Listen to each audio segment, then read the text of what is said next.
on the live streaming.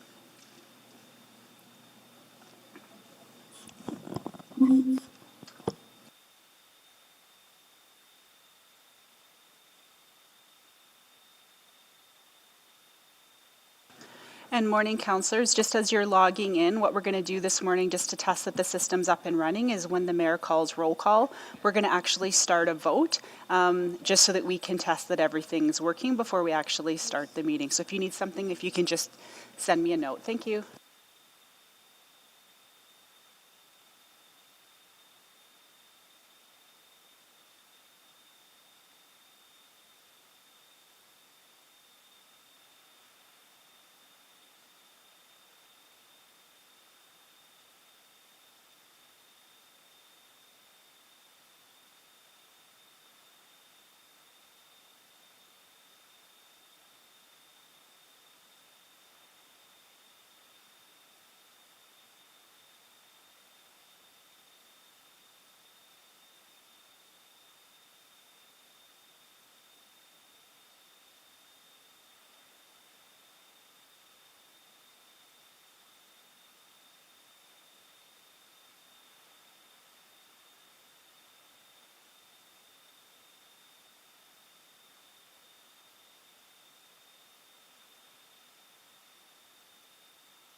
All right, let's roll call in a moment. Stand by.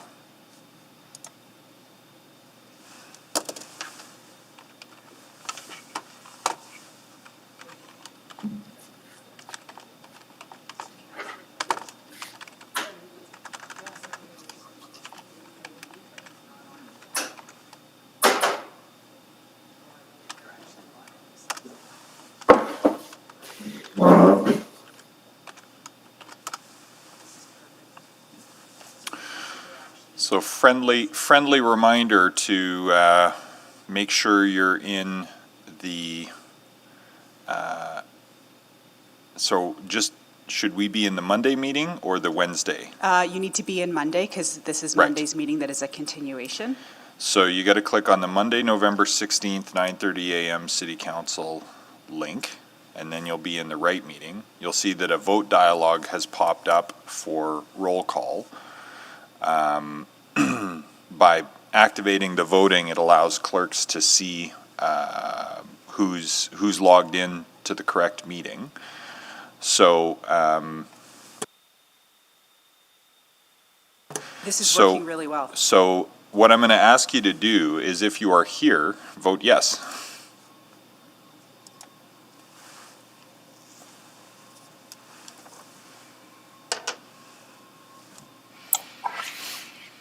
Mr. Mayor, I'm still getting logged in. I'll be able to vote yes in a moment. Okay, noted. Mr. Mayor, it's Michael. I'm in the right meeting, but I don't have a vote dialogue.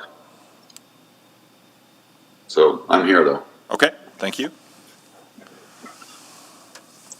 And we can see that Councillor Walters is in fact logged in, and so you have everybody in attendance. Councillor Henderson is logged into the system, but he's not currently with us. He's in another meeting and will be joining us shortly.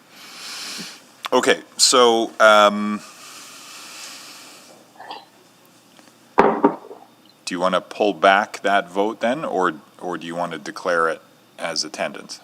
We can just use it as, it's just a marker. It's not actually a vote. We just wanted to do a warm-up testing Sure. of the system. Now, Thank do you want me to do a verbal roll call as well? Sure, thanks. Okay, so Councillor Walters, let's start with you this time.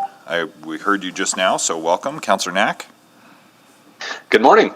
welcome. Councillor Cartmel, Good morning. morning. Councillor Essinger, Good morning. thank you. Councillor Nickel. Good morning. Oh, this is the audit committee order, because Mr. Burrows and Mr. Edmondson are on my list next year. Councillor Banga is unable to join us due to health reasons. Councillor Katarina, Yes. thank you. Councillor Zadek, I'm here. thank you. Councillor Hamilton, Good morning. good morning. Councillor Henderson cannot join us just yet. Councillor McKean Present. and Councillor Paquette. Good morning. Thank you. I think Councillor Henderson has GMF Council, which is council business, appointment on our behalf, and he'll join us when he can. So, but that's 11, that's plenty. So let's call back to order in the continuation of Monday's council meeting. Time specific today are the supplemental budget updates, and though these are more significant changes than we might have originally contemplated, I'll just remind that we're still in a four-year budget cycle for both operating and the capital / infrastructure budget. Obviously, these are more significant changes than we would normally consider at this time of year, but these are extraordinary circumstances. The process today will involve the presentation from administration and one round of clarifying questions. And the reason for that is obviously significant time has been set aside to ask further questions and then debate. But we also have a public hearing scheduled, and will want the benefit of the input of the public before we go too deep on this. So that's why it's typically our practice to do the one round of questions today. I recognize there are many questions, but after we've had the benefit of hearing from the public and what their questions are as well, we will, rest assured, dive into this in much greater detail in the coming weeks. So those are just introductory process comments, and maybe I'd just say one more thing, which is that I'm aware, though not at the same level as Mr. Laughlin, Ms. Pearson, and Ms. Padbury, and ELT, and many people across the corporation who've done closer to the level of work that would be required for one of those 4-year budgets, but in a couple of months' time instead of the usual year, and this on top of managing many other pressures in this corporation. So I just want to start with gratitude for tremendous additional effort on the part of the leadership team and the budget office to turn the material around that's before us here today. I know it's been a huge lift, so thank you for that, just to begin with. And now, I'll turn it over to administration for the presentations. Mr. Mayor, would you mind terribly if you added the replacement page on item 6.9, Fall 2020 Supplementary Capital Budget Adjustment? Can I get a motion to add the replacement moved. pages? Thank you. Second. Councillor Essinger, seconded by Councillor Knack. I'll just seek unanimous consent. Any objection to the replacement pages? Not seeing any. All right, so we'll add those formally to the meeting records and for reference today. At the end of today, we would refer these to the, We'll refer them to the public hearing. To the and public then from hearing. the public hearing, we'll postpone them to the start of the council budget deliberation. okay. All right. Go ahead. Thank you, Mr. Mayor, and thank you for the kind words at the beginning. The group has done phenomenal work in a short amount of time, as you alluded to, and thank you to them for their work. We're pleased to present the overview of the draft budget adjustments for the 2019 to 2022 capital and operating budgets. I'm joined by colleagues from the executive leadership team. Leading this work was Mary Pearson, our CFO, as well as Stacey Padbury, our branch manager of financial services, and Harm Rai, our director of budget planning and development. As you noted, it's been an enormous collaborative effort between the financial services branches and other branches in the organization. And again, I'm incredibly proud of their work and their resourcefulness shown in developing these recommendations under the challenging times. City Council and administration implemented a multi-year budget approach for both the operating and capital budgets to identify longer-term funding needs for the achievement of council-approved outcomes. In a normal year, we would be presenting straightforward adjustments in response to changes in circumstances and the environment, based on the approved tax increases set in the 4-year budget. 2020 has been anything but normal. Edmonton's economy has been hit hard by the drop in oil prices, followed by the unprecedented financial effects of COVID-19. While our budget adjustment proposes significant changes to address our financial challenges, it's not our intent to reopen each element of the 4-year budget cycle. Instead, we balance the need to adapt in the current environment and to respond to large shocks from the pandemic with our commitment to achieve Edmonton's strategic goals and objectives. Edmonton's long-term vision for the city has grounded our approach and options. After a number of years of excellent work by council and administration to reduce budgets through the 2% reduction exercise, the ongoing continuous improvement efforts, and most recently the efforts to adapt to the budget reductions from the province in 2019, these reductions result in very noticeable service changes to citizens. There isn't a pot of money available to address these reductions or further reductions unless council is prepared for further service or service level reductions. But administration feels these reductions are necessary to meet the budget pressures all Edmontonians are experiencing. We have prepared supplemental operating and capital budget adjustments to give council the best information possible for the December budget deliberations. And as Mary will explain in the presentation, this budget recommends a 0% tax increase, and this comes with changes to services for council consideration. You have seen this framing of the strategic plan many times. Connect Edmonton is what Edmontonians collectively imagined for our city. Through this process, Edmontonians also shared how our city needs to transform, focusing on decisions to ensure that Edmonton is a healthy city, a place with vibrant urban places where we all thrive, a city that is climate resilient, and a community that is the center of a prosperous region. The Fall 2020 operating and capital budget adjustment recommendations were developed with Council's 4 strategic goals in mind. We used this plan as well as the draft city plan to help validate the recommendations before you today. The recommendations within this budget adjustment to keep the tax levy flat are difficult. We do not make these recommendations lightly and understand they come with real impacts to our employees and the citizens of Edmonton. But, as will be explained shortly, economic indicators point to the fact that Edmonton businesses and households are struggling with the financial effects of COVID-19. This is the fundamental reason for our proposal for a 0% tax increase. To check that our assumptions are correct, we invited Edmontonians to participate in a survey to tell us how the pandemic has affected their finances. This survey closed this past Sunday, and we will report on the results before Council begins debate on budget in December.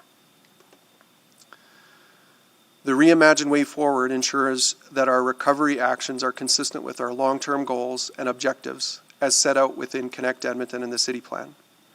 Our early work to reimagine our future has helped shape some of the recommendations in our proposed budget. The limited scope, priority-based budgeting process has added a lens of efficiency, effectiveness, and relevance to the assessment of city services.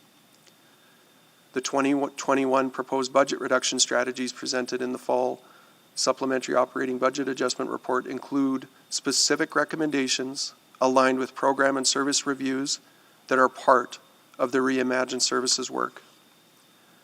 Our Reimagine approach ensures the organization moves forward with focus by aligning the delivery of service and service levels with our fiscal constraints and strategic priorities.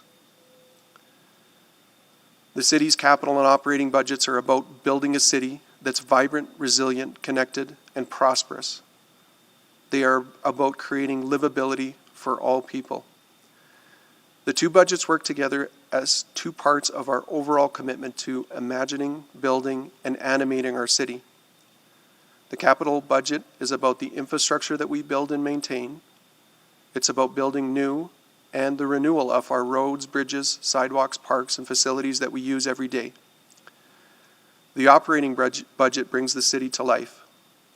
The operating budget supports the people who help residents plan and build for their futures. The amenities that make Edmonton a great place to live and reflects the dreams we all have for the city we want to become. We built a 4-year budget balancing our optimism and what we aspire to with the realism of our fiscal constraints and current economic environment. Those fiscal constraints have become even more challenging, again, largely due to the impact of declining oil prices coupled with the economic effects of the pandemic. We must incorporate our new realities into the budget as we focus on making the best use of taxpayer dollars. To understand the impact of our 2021 budget recommendations, it's important to remember that the services and service delivery are woven together. Reductions in one area of the organization have the potential to affect others. Decisions have ripple effects that must be considered. Our budget recommendations reflect the interconnections and interdependencies that will drive efficiency and effectiveness in 2021 and beyond.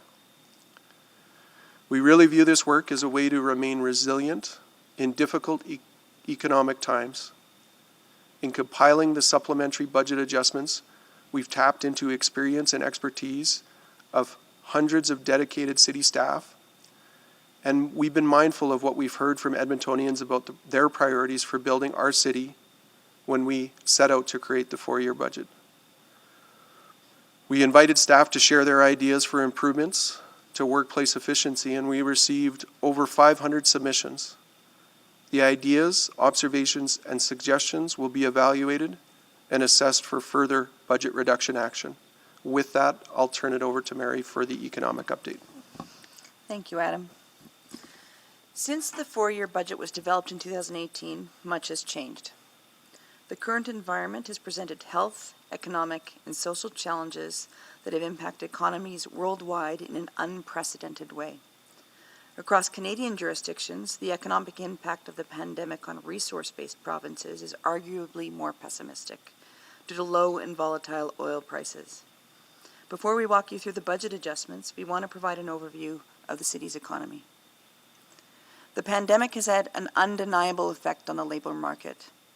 Between February, before the pandemic, and June, seasonally adjusted employment in Edmonton has lost just over 122,000 positions, with broad-based losses across a majority of sectors. The region's unemployment rate peaked in June, reaching 15.7%. By comparison, the peak to trough loss in employment during the last downturn only spanned 9 months in 2016 and shed about 34,000 positions, which is only a fraction of the job loss observed earlier this year. Employment in Edmonton's region appears to be recovering, with September employment levels estimated to be about 91% of February's pre-COVID estimates. Labor force growth has kept unemployment rates elevated, though, at an estimated 12.6%. Sectors that were hardest hit by employment by the containment measures, such as trade and accommodation and food services, have been improving, which has helped to close the year-over-year negative differential in levels. Part-time employment has recovered faster than full-time employment, with employment levels up on a year-over-year basis. In the spring update, the employment forecast for the city was revised downwards and predicted a net loss of 30,000 positions in 2020. In the fall update, the employment forecast was revised downward again to reflect employment losses that were more severe than initially expected. In 2020, we expect a loss of about 22,000 positions. The city's unemployment rate is forecast to average 11.5% in 2020, but improve slowly over the next several years as excess slack in the labor market is absorbed as the economy grows. This underscores the importance of a budget that keeps in mind the challenges faced by Edmontonians, some of whom have lost their jobs and are facing financial difficulties, as well as anticipating a long road to recovery. Since fall 2019, economic growth rates for the city and the Edmonton CMA were reduced twice in light of the pandemic. An economic contraction of 6.4% is now expected for Edmonton and 5.9% for the region in 2020.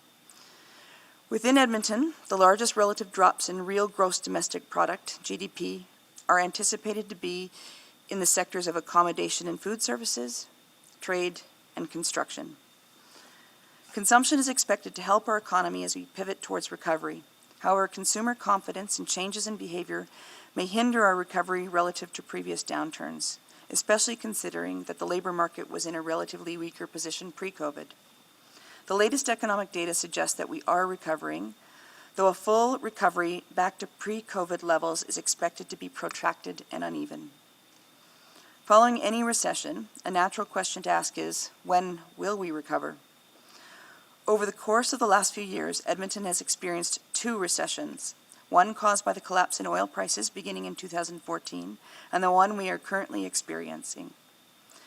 Here we have real GDP per capita, commonly used as a measure of living standards and economic prosperity. Relative to 2019 levels, which is the black dashed line on this graph, Edmonton's economy is not expected to recover from the COVID-19 pandemic until around 2022. By then, all sectors, with the exception of construction, mining, oil and gas, accommodation and food services, and health and social services, are expected to recover to 2019 levels. The yellow line represents our estimate for real GDP per capita in 2014, so before the oil price collapse. In the fall 2019 forecast, we estimated a return to 2014 levels by 2033 to 2034. In light of COVID and its negative economic impact, the return to these 2014 levels has been pushed back to around 2041 to 2042. A large contributor to this very long return to 2014 levels is where there will be growth over the forecasted period. Pre-2014, our economy benefited from strong growth in goods-producing sectors, for example, mining, oil and gas, construction, and manufacturing, where there is much greater value added to our economic output than in service-producing sectors. Since 2014, we've seen stronger growth in the service-producing sectors, like professional services, wholesale and retail trade, and education services. It's a trend that is expected to continue in our recovery, which is why a return to the 2019 per capita levels is achieved much sooner and than the 2014 levels. This, coupled with population growth, it is going to take some time before we get back to the 2014 levels. So with that economic backdrop, I'll now proceed to the fall 2020 supplementary operating budget adjustments. With volatility due to the pandemic and the long expected road to economic recovery, we have to do our best to keep tax bills low for Edmontonians. To do this, the city took a multi-pronged approach to the proposed budget adjustments. That includes those presented today for 2021, as well as upcoming information that will help budget deliberations. So the left top square represents short-term budget changes to address the 2021 impacts of COVID-19. Similar to the 2020 COVID budget approach, we are treating these as one-time adjustments to the budget. This information is not before you today, as administration is finalizing its projections of pandemic effects for 2021, and this will be presented to Council on December 7th. We will bring forward the projected revenue shortfalls for the upcoming year and the anticipated additional costs. This will also include one-time savings and the funding received from other orders of government to cover the shortfalls. This will allow Council to have COVID-related information in time for budget deliberations, but also will provide a clear distinction between one-time adjustments in response to COVID and ongoing changes to manage the 2021 tax increase.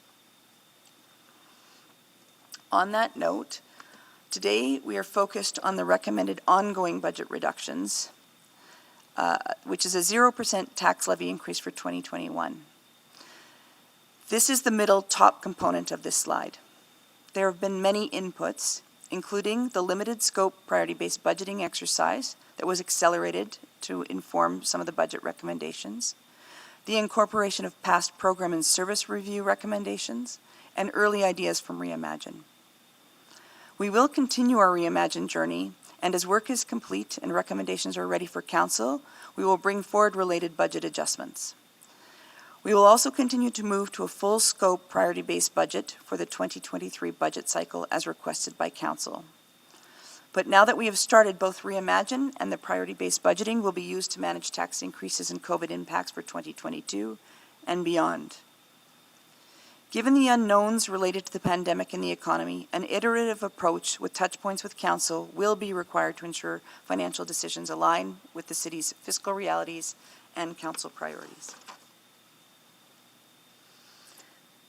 This report provides Council with an opportunity to adjust the 2021 to 2022 operating budgets in response to changes in several factors. SOBAs typically present an opportunity to adjust for many reasons. These include external factors such as provincial budgets, changes imposed by legislation, adjustments to reflect operating impacts of capital, unforeseen changes to economic forecasts, service demand or revenue projections, or Council-directed changes to priorities. The details of all applicable adjustments are included within the report. City administration started this exercise with a 3.2 tax increase for 2021 as approved by City Council through the spring 2020 SOBA. Some of the more notable adjustments include an update to debt servicing for 2021 and 2022 to reflect the revised borrowing forecast based on the progress and scheduling of capital projects. Gas franchise fees are higher than originally budgeted and are updated to reflect the revised forecast from ATCO. Assessment growth has been adjusted downward.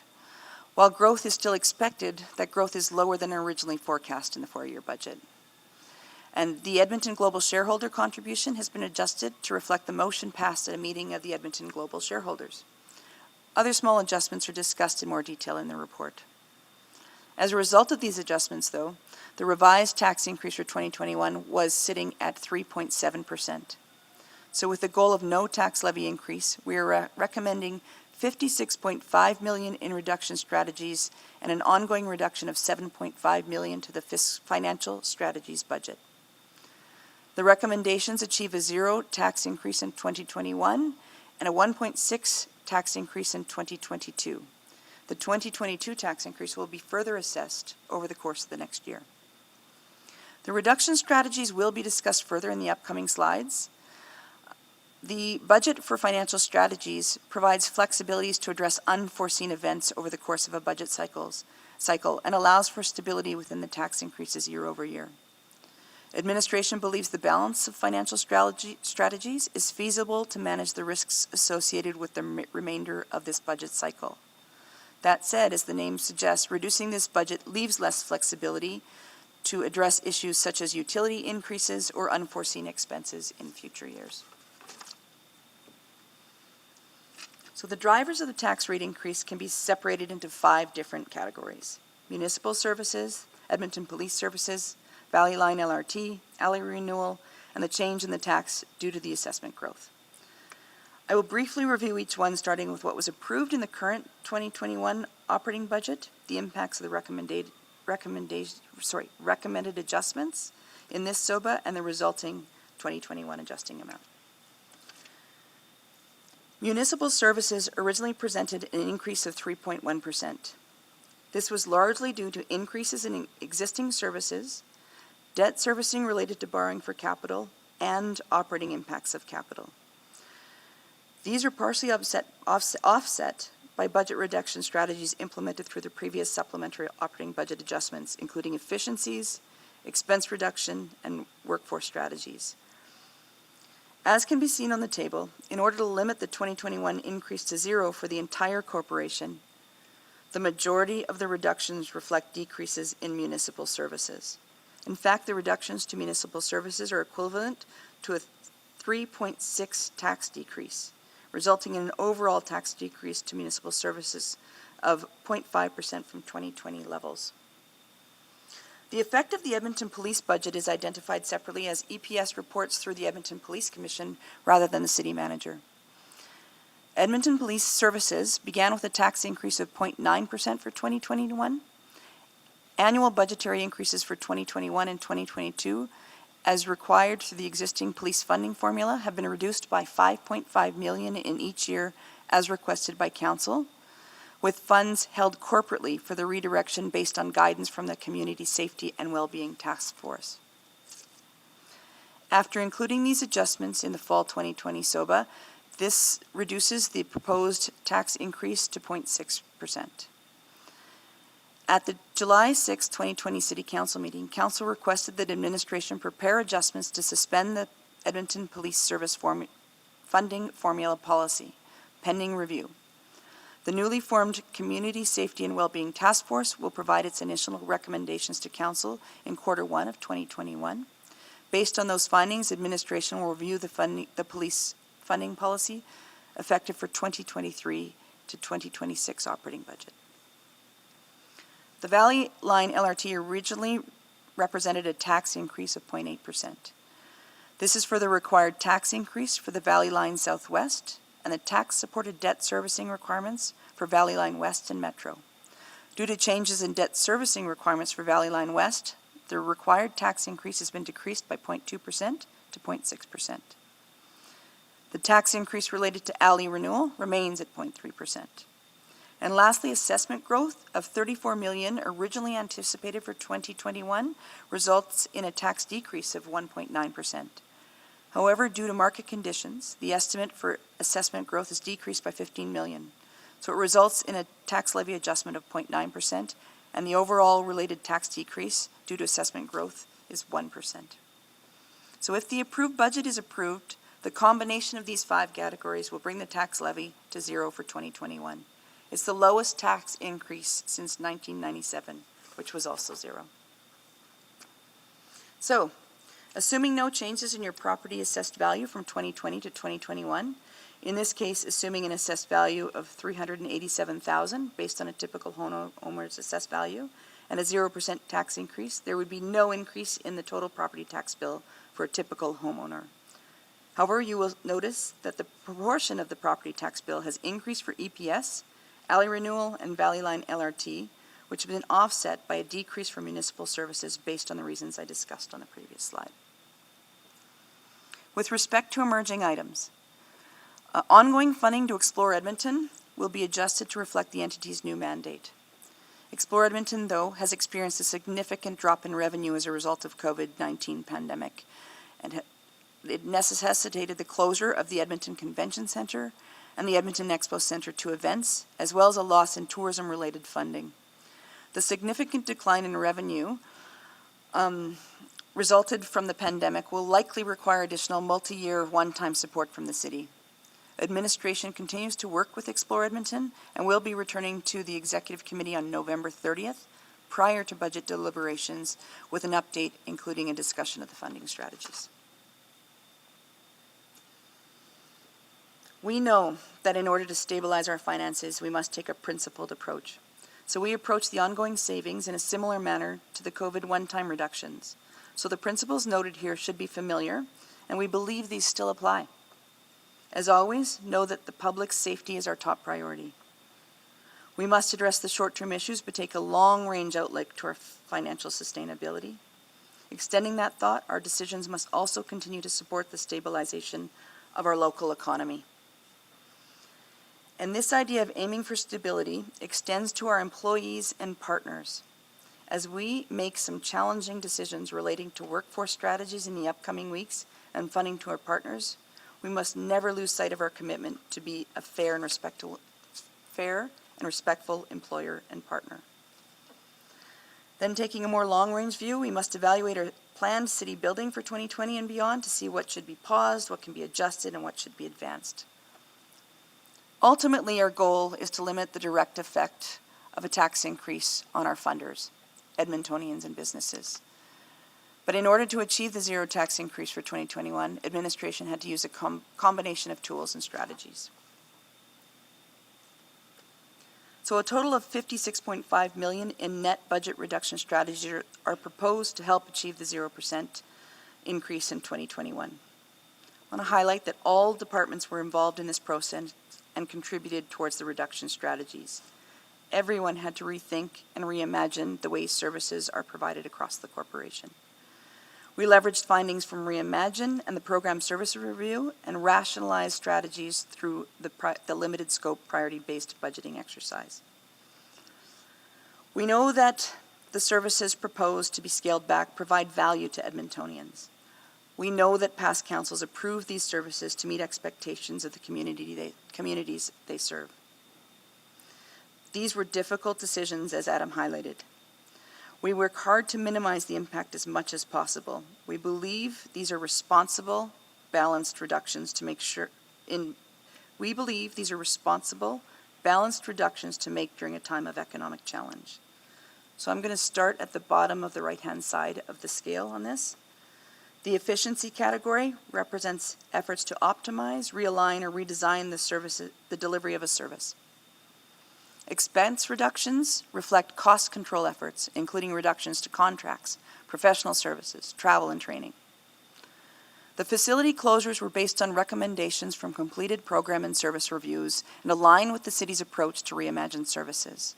Also, the motion made on May 25th by City Council to prioritize capital budget and bring back infrastructure reduction scenarios, specifically requesting an assessment on facility closures. Ongoing operating savings from the facilities are net at $1.4 million. If these facilities are approved for closure, future plans for the facilities will be assessed and brought back for council consideration. If these facilities are closed and demolished, there is conservatively an estimated capital cost avoidance of $26.7 million. To be clear, these renewal costs are unfunded liabilities and not currently in the capital budget.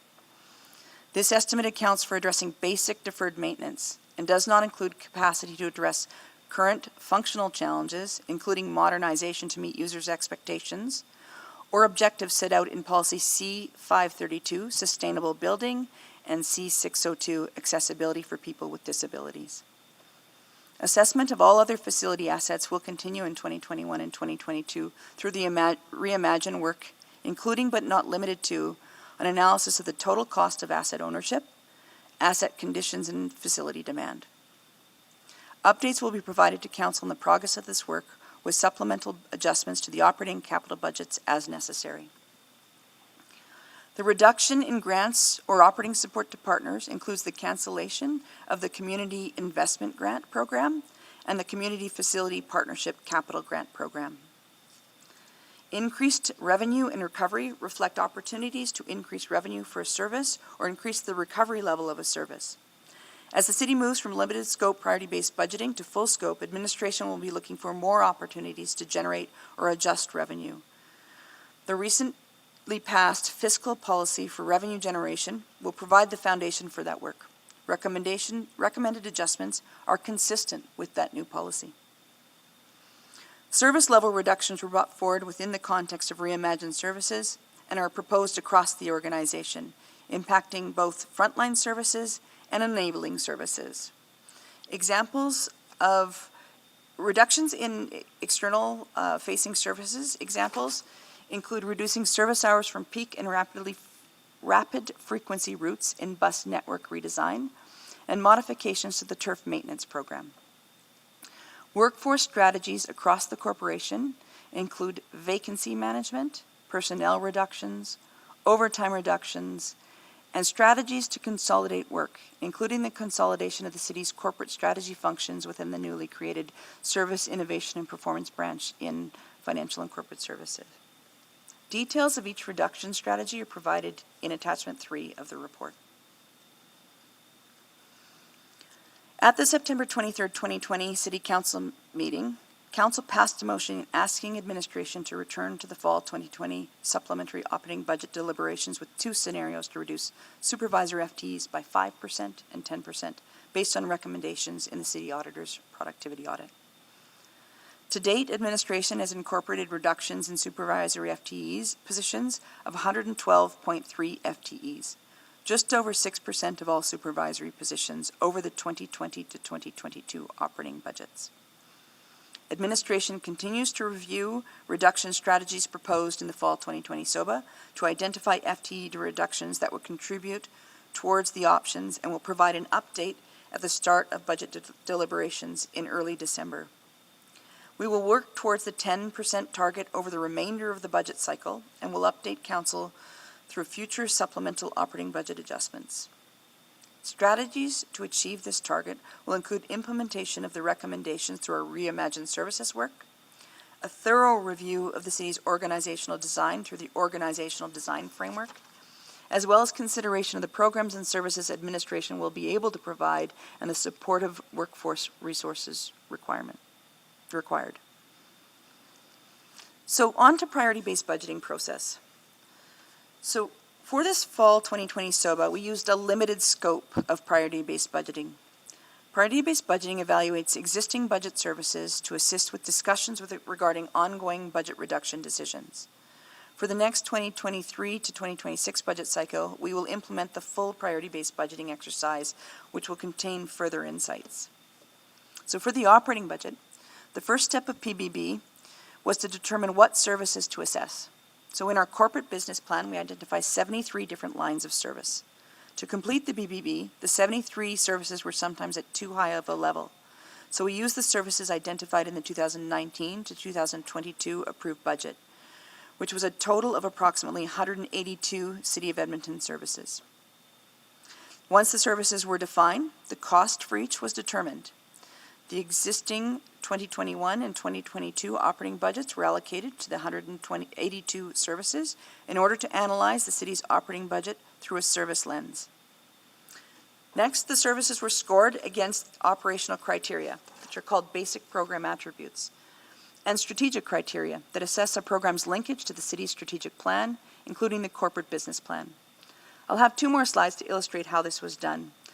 The intent was not to develop a formal list of 1 to 182 ranking the services, but to provide an initial segmentation to quadrants to enable the discussion of services and reduction. I actually want to highlight that the use of reductions is a very narrow view of the capabilities of a tool like PBB. Typically, the insights allow for the discussions about service levels, measurements of effectiveness, and insight to gain efficiencies, assessments of new service required, reallocation of resources to meet the needs of citizens, new revenue generation opportunities, partnerships, and/or regional opportunities. But the building blocks are here to start that discussion and those broader discussions. But the process needs time to mature, we need time to discuss it with council, and to consolidate the work being done across the organization regarding the customer experience mapping, performance management, and further corporate alignment. So when we scored services using the operational criteria, the results are based on 5 program attributes shown on this slide. Those services that we are mandated to provide scored highest as they are legally required work. Then scoring decreases based on whether the mandate was external or self-imposed, and whether it was a motion, policy, or directive. Reliance is guided on whether residents need a service and whether the city is the only realistic supplier of a service. It is the measure of the degree to which citizens and employees rely on the city to provide the service, regardless of how the city decides to best provide the service, for example, whether it is provided internally or contracted out. The portion of citizens or employees supported through the service depends on whether the service is freely chosen, such as visiting an attraction, or whether the service is something all Edmontonians must have, such as a fire rescue. For services that are freely chosen, the scoring is completed on the utilization of the service. Services that need to be available to all citizens, such as emergency response services, are assessed based on the availability to serve the community or the organization. The change in demand for the service is based on an assessment of a decrease or increase, both historically and anticipated in years ahead, prior to impacts of COVID-19 pandemic. And cost recovery can be used to determine the revenue generation opportunities through increased user fees where appropriate. So I don't expect you to be able to read this slide. I think you've seen it a few times before. So services were scored against the strategic criteria. We used the corporate business plan to frame this scoring, which is something you're very familiar with. Every service supports the strategic objectives set out in the corporate business plan. Therefore, an assessment was completed on the degree of impact each service has on each strategic action. Scoring considered if each service has a direct, indirect, or limited impact on each objective. Consideration was based on the degree of influence and the decision-making abilities the service has in contributing to each objective. This was done by evaluating their alignment to the corporate business plan strategic objectives. So it was delivering excellent services for frontline services and manage the corporation for our community for internal-facing enabling services. As we present the results of the limited scope priority-based budgeting exercise, we are sharing the prioritization by quadrant, but it is important to add context here. The quadrant scoring is not about ranking services from the most important to the least important. It is about classifying the services into categories based on how the services scored against the operational and strategic criteria, and which helps further discussion and analysis on service delivery and resource allocation during the insights or the next phase of priority-based budgeting. Services in quadrant 1 reflect those that score high on both the operational criteria and on the strategic scoring. They will often be services that the city is mandated to provide, where the citizen relies on the city to be the service provider, where there is a significant proportion of the community service or a significant change in demand. They are also services that are highly aligned to the city's strategic goals. So potential next steps or insights for this quadrant are to answer questions such as, can we provide this service more efficiently? Should we allocate services from other areas to expand the service? Are there services that we are over-delivering where we can shift resources? Can we contract out these services? And can we increase user fees? Services in quadrant 2 and 3 are generally services that may have scored higher on a combination of either the operational or the strategic criteria. And so these have high either operational scoring or strategic scoring, but generally not both. Quadrant 4 services are indicative of services that may have scored higher on either the operational criteria or strategic criteria, but generally not both either. While there are many services within this quadrant that we look to reduce, remove, or rationalize, there are also important and necessary aspects to the business operations within this quadrant that can benefit from an examination of how and at what level the service is delivered. Again, this is not a statement about how important the service is, but understanding how the operational and strategic criteria can be used to ensure an effective allocation of finite resources. As we move through the quadrants and into quadrant 4, we may ask different questions. Can we leverage partners to provide the service, or can we provide the service regionally and collect a fee for it? Should we reduce the service levels, or should we cut or eliminate the service? So this slide just shows a few examples from each quadrant. You'll see that some of the large services, such as fire rescue, transit and snow, and ice control, are in quadrant 1.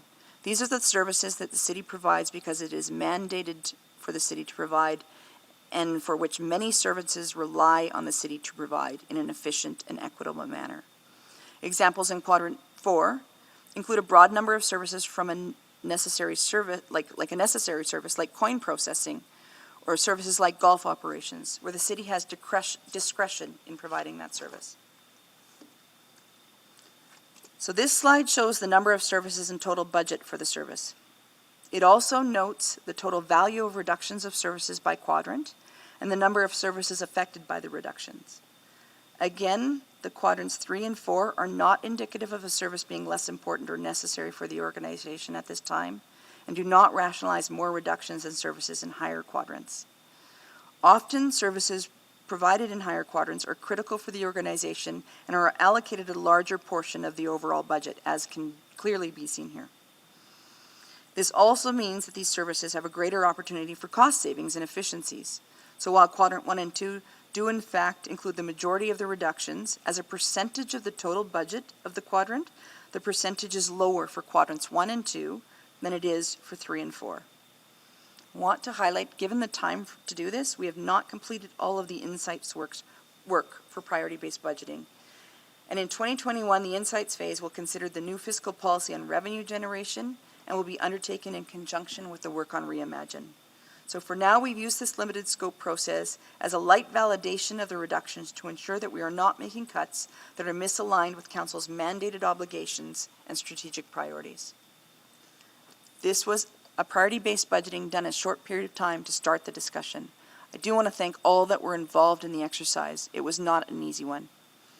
Administration will continue with the full scope of priority-based budgeting in preparation for the next operating and capital budgets, with the involvement of Executive Committee and City Council throughout the process. Implementation of priority-based budgeting on a limited scope specific to 2021 allows both administration and council to become familiar with the process ahead of its use later on. The key difference between the limited scope and the full scope processes are outlined in the priority-based budgeting section of the report. And I'm going to turn it back to Adam. Thanks, Mary. And we appreciate that this presentation has a lot of information, but we provided it not only for council, but for citizens and our staff. The slides with the speaking notes will be shared for additional information. As we've noted, this budget adjustment is very different than previous years. The next steps in the 2021 capital and operating budget process are the same as previous years. We're doing information sharing today. You will, through the public hearing, gather feedback, and council discussions of preferences and priorities will happen, all culminating in council's final budget direction. But this year, the impact of some of those decisions is expected to be far-reaching and personal for Edmontonians, businesses, stakeholders, and city employees. This year, we expect additional attention will be given to the process, the dialogue, and the results. Administration stands ready to provide data and information to help council with its decision makings. In closing, to achieve a 0% tax levy, our ongoing budget reduction recommendations reflect a variety of inputs from priority-based budgeting, program and service reviews, workforce reduction strategies, and our Reimagine priorities. Hundreds of employees provided their ideas and perspectives for improving operational efficiencies, and these will feed our continuing efforts to streamline. The adjustments we've brought forward today are not incremental tweaks. They are impactful, consequential shifts that have been aligned with our strategic goals and objectives. They are foundational to Edmonton's successful economic and pandemic recovery, and they define how administration will live up to its promise of enabling a better life for all Edmontonians, even during tough financial times. We're pleased to take any questions that you have. Thank you. Well, thank you very much for the presentation. We'll open the speakers list here. Councillor Henderson. Yes, Mr. sorry, Mayor, I missed the I beginning of the exempted meeting. the I'm item. guessing, Sorry? oh, I exempted the item, if you recall. So you did, Councillor Nickel. Go ahead. Yes, Adam and Ms. Pearson, just three very basic questions. First of all, assessment risk. Did I hear that we're assuming we're going to have the same assessment as last year? Councillor Link, no, we've made an adjustment down in our assessment risk of $15 million. That's based on the best available information we have now. Do we have a category risk?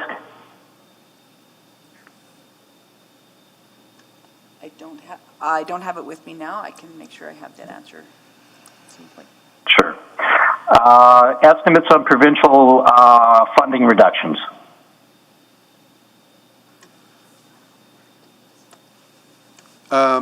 In terms of understanding the provincial budget reductions, we don't have specifics, but that is something that on the basis of some intergov information, we would be happy to have that conversation in private if council chooses. Okay, fair enough. Principles with FTE reduction strategy.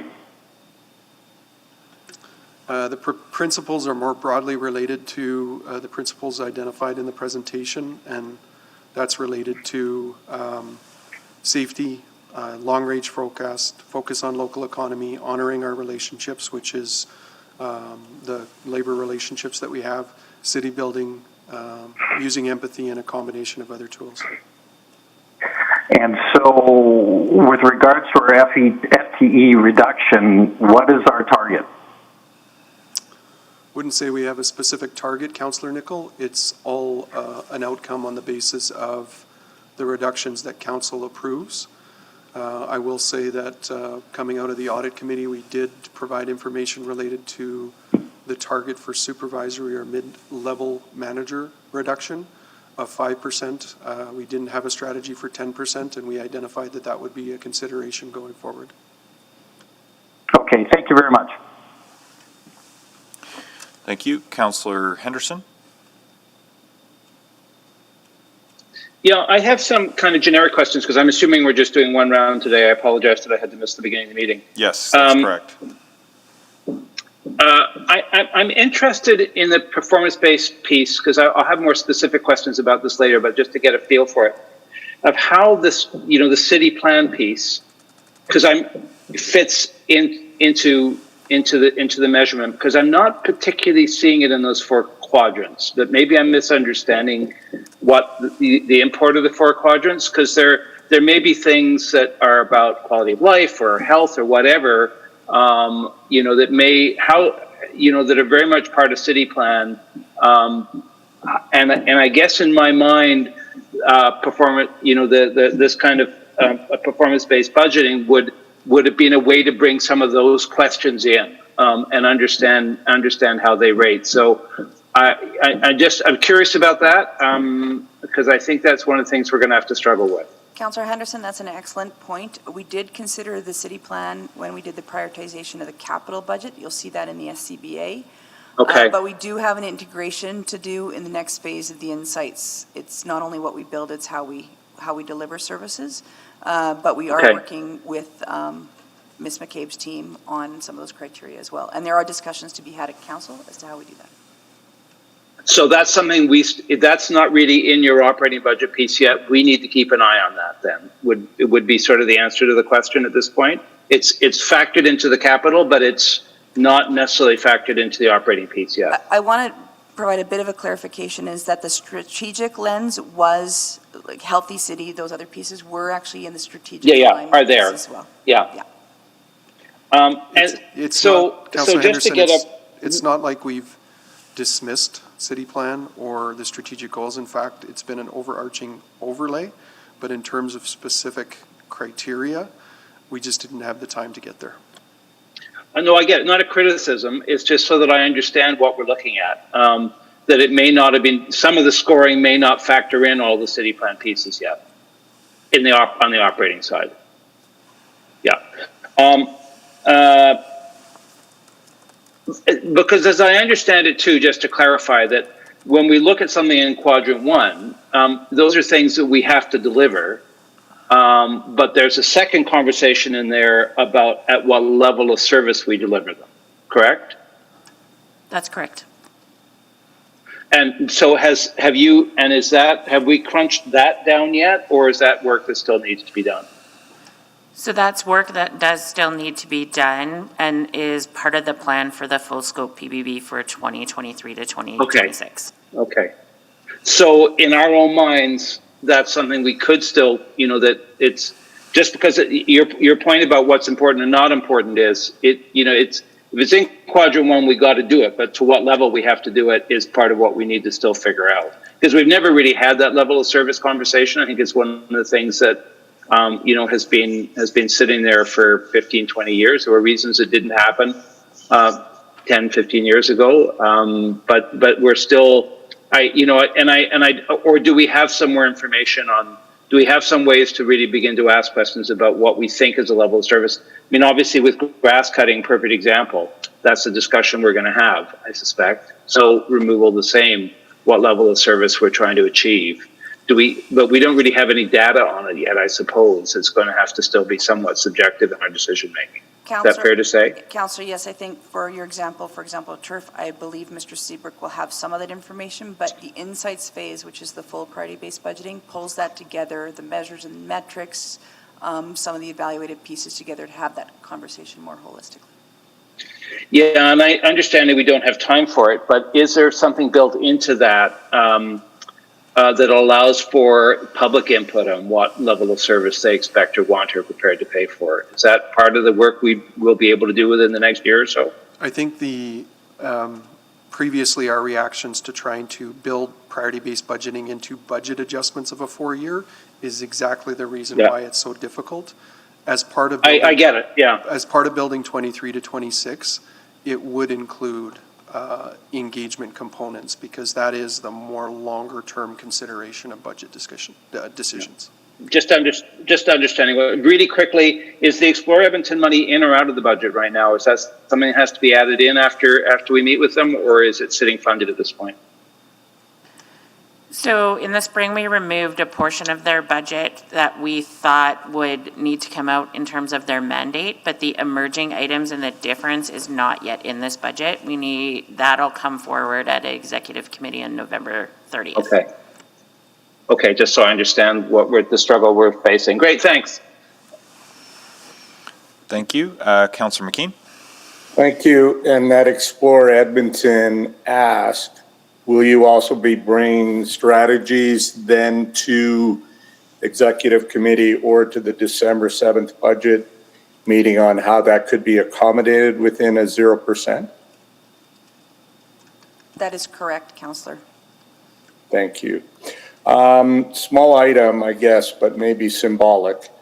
Oliver Pool is slated for to be shuttered. Already getting quite a reaction to that. Did you consider the potential for doing requests for proposals to see if there would be community partners, private sector, nonprofit that would be interested in operating the pool for the next few years before perhaps there's major maintenance required? I can weigh in, Councillor. Rob Smythe here, Councillor. That wasn't a starting point, but internally we have begun those conversations, not just for Oliver Pool, but for the other ones that are on the proposed list of closures. The key part is that really any kind of investment by City of Edmonton, be it in my shop or in city operations shop, to take those facilities right off of the tax levy.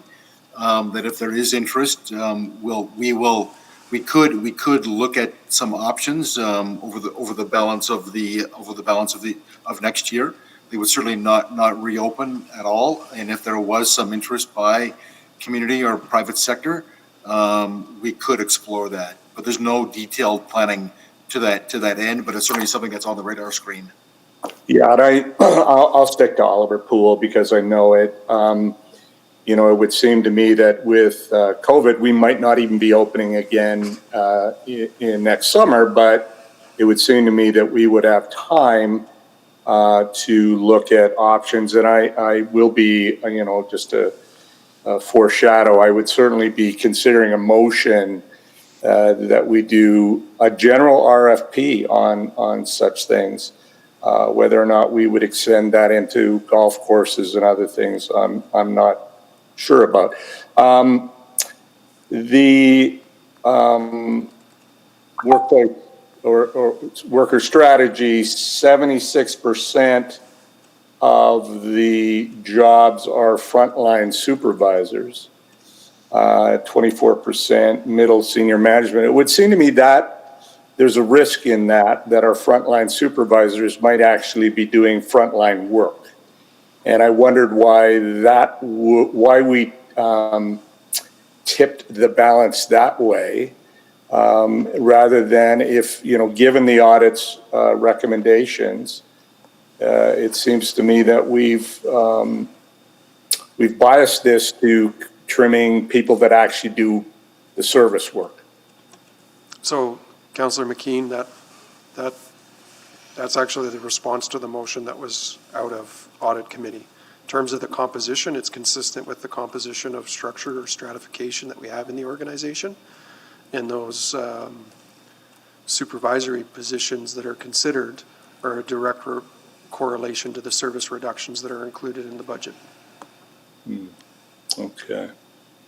I may have follow-up questions on that in December. I wasn't clear what the status of was the Junos and the ITU events. Yeah, in this particular context of now, it would seem that we wouldn't want to host them, but post-COVID, those could inject a lot of cash into the city and into hotels, restaurants, that sort of thing. Where are we at on this budget's attitude towards events like the Junos and the ITU? Councillor, the funding for both of those events is still in the budget. As you're aware, it's one-time funding. Certainly ITU, the wheels are still in motion to host next year. They're subject to many things, as you're well aware. And the Junos, again, depending on how, you know, the next few months go related to the pandemic, you know, that's still there as well. So those are not proposed reductions at this point in time. Thank you, Mr. Mayor. And for clarity, December 7th, our plan is to bring back COVID-related budget, so the one-time budget considerations, not considerations, but forecast.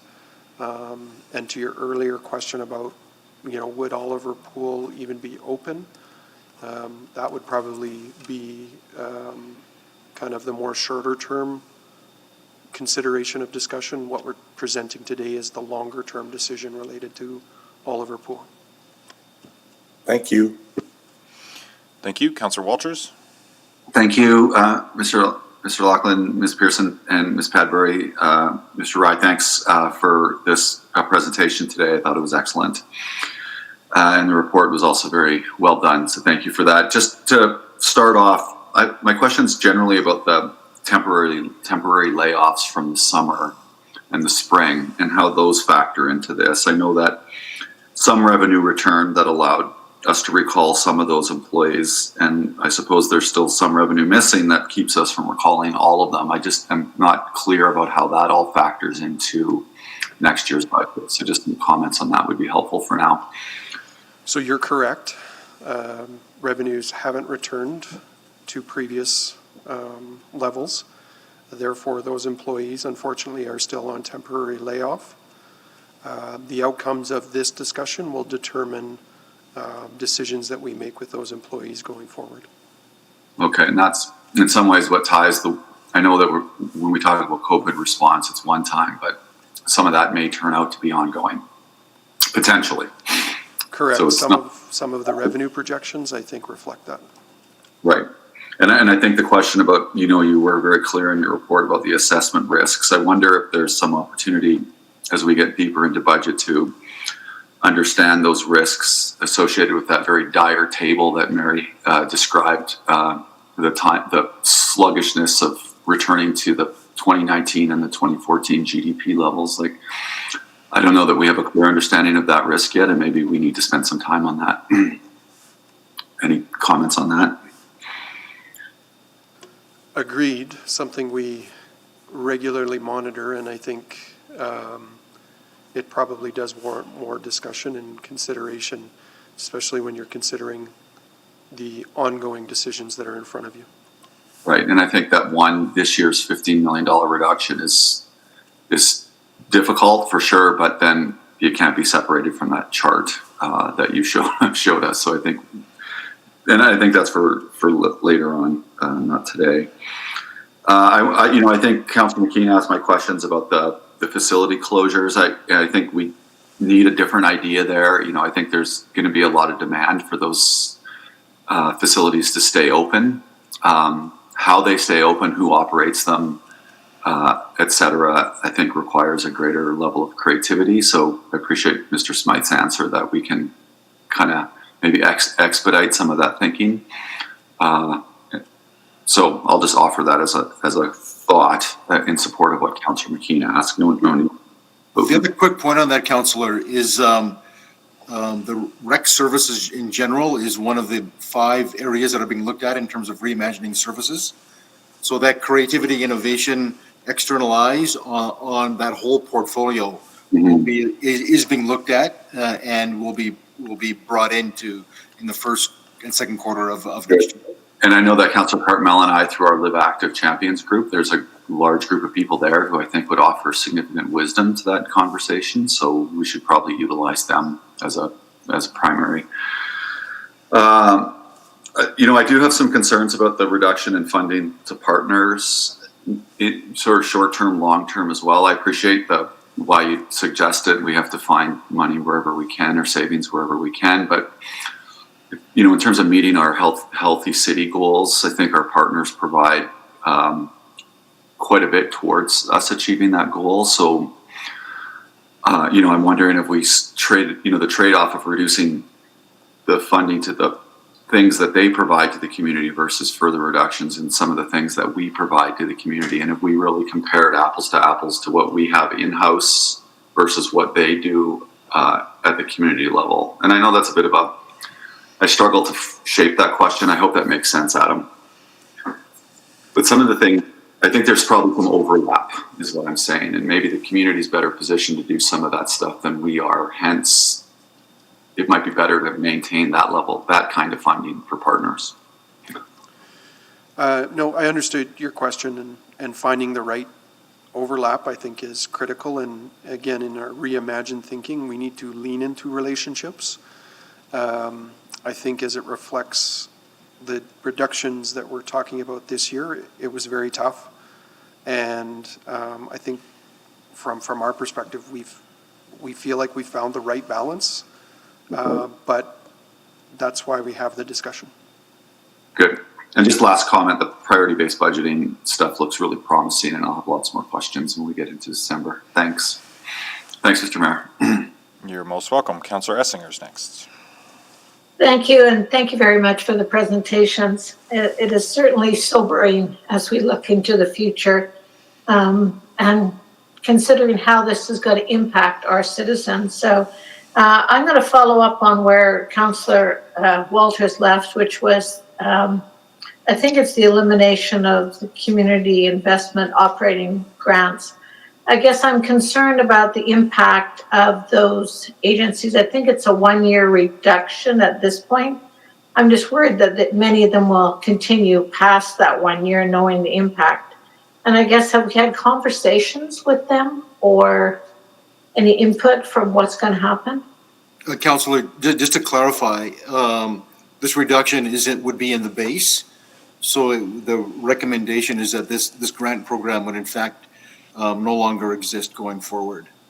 And on your second question about the engagement with those groups, no, we have not done that. It was only internal discussions. We wanted to have the conversation with City Council and get direction there first. So that's what, as we look around, hard options to bring forward to council, we believe that this is if we want to get to zero, which council does, this is where we should go in terms of this program. I guess when I look at, I wondered if it was, to establish more criteria, rather than all of them, maybe some of them, but I'm curious as we go forward, and this might answer the question, how do we imagine the citizen input that we're gathering now going to shape what happens into that budget as we go through December? Well, I think through all of our budget processes, Councillor, we provide an opportunity for that public hearing component. And as we've done in the past, based on that feedback, we adapt, we adjust, we reconfigure, and we see doing the same. I think the difference here is, and you've noted it, the significance of the changes that we're talking about. And further to that, Mr. Smythe's comment about ongoing reviews, it may be a continuation into the new year in terms of some of those engagement opportunities. No, and I think it'll be fluid for a while, but I appreciate that. So my question is, and this might be coming December 7th, currently a number of our rec facilities are closed due to COVID. In the operating budget moving forward, are we assuming they'll be open? Or are we building it around they'll be closed? No, Councillor, that's a good question. In the ongoing operating budget, with the exception of the ones we've recommended for closure, the rest are assuming to be open. We would make the adjustments on a one-time basis based on the public health requirements and the closures for next year. So, for lack of a better word, we may be able to harvest some savings if we said they're not opening until June because of what's happening. So today's discussion is the ongoing. December 7th will be the one-time adjustments on the basis of loss of revenue or health restrictions. And those are the savings that we would harvest to manage through the one-time impacts in 2021. Okay, and this question would be for Mr. Smythe. You talked about rec service impact and looking into the future. I guess, are we using or considering the GBA plus lens? My concern is some facilities provide for women that need to have women-only swim, and I'm worried we're closing or considering some of those in the closure. So do you look within a so many minute radius they will have a service like that? Is that some of the work you're going to be doing?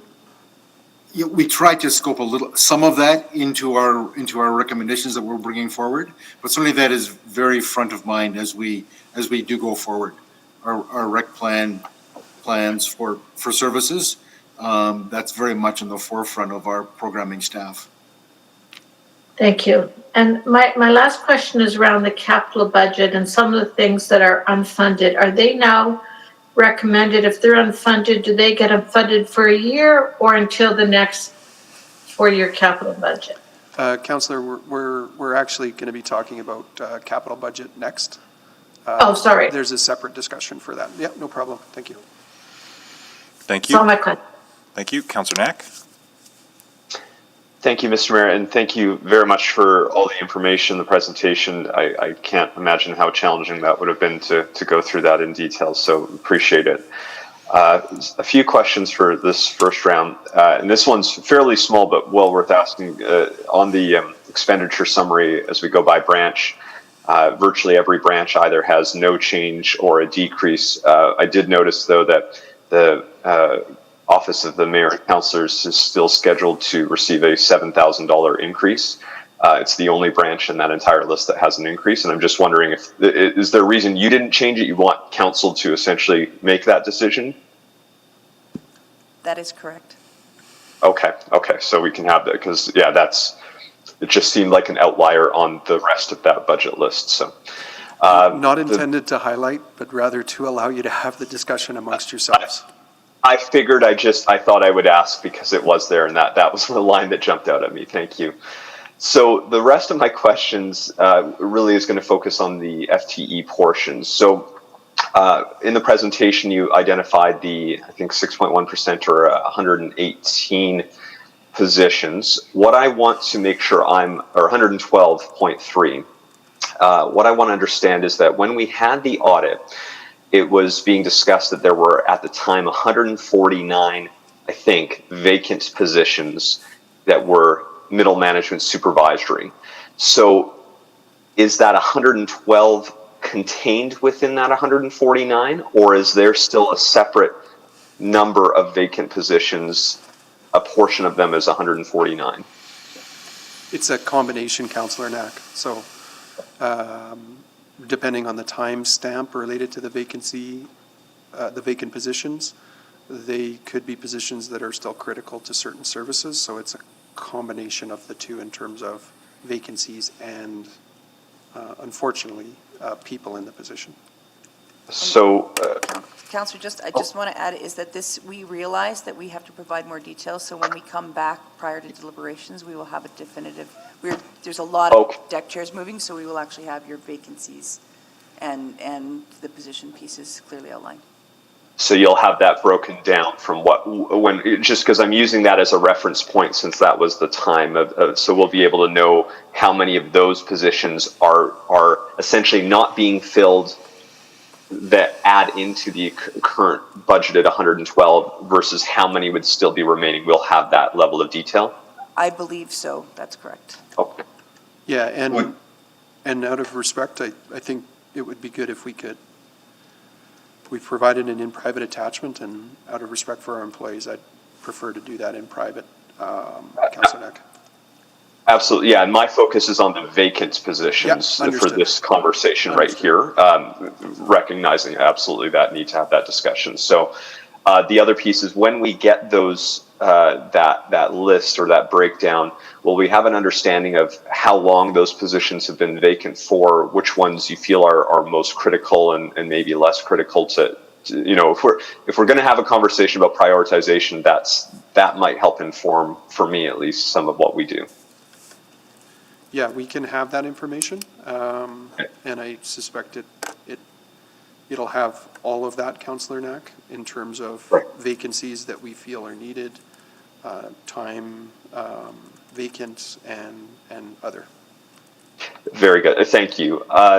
Likewise, I'm curious, would we have any of that information, or would that be able to be made available in December regarding any non-supervisory management positions? How many of those positions, just general positions within the city of Edmonton, are vacant and at a higher level, and again, average length of the vacancy? See if Miss Armstrong's on the call. Sure. I don't need it now. I'm just curious if that's something we can get for Sorry, I just had to click on. My apologies. We absolutely have all of that level of detail in relation to every vacancy at the city, how long the position has been what we call latent, whether it's a supervisory position, whether it's in scope. We have a tremendous amount of detailed information in relation to the queries that you're asking right now. So we would be able to have that for the December conversation, that level of detail. Absolutely. Excellent. I'm pretty much out of time. I will flag, it'll be time-stamped information, because this changes regularly. Of course.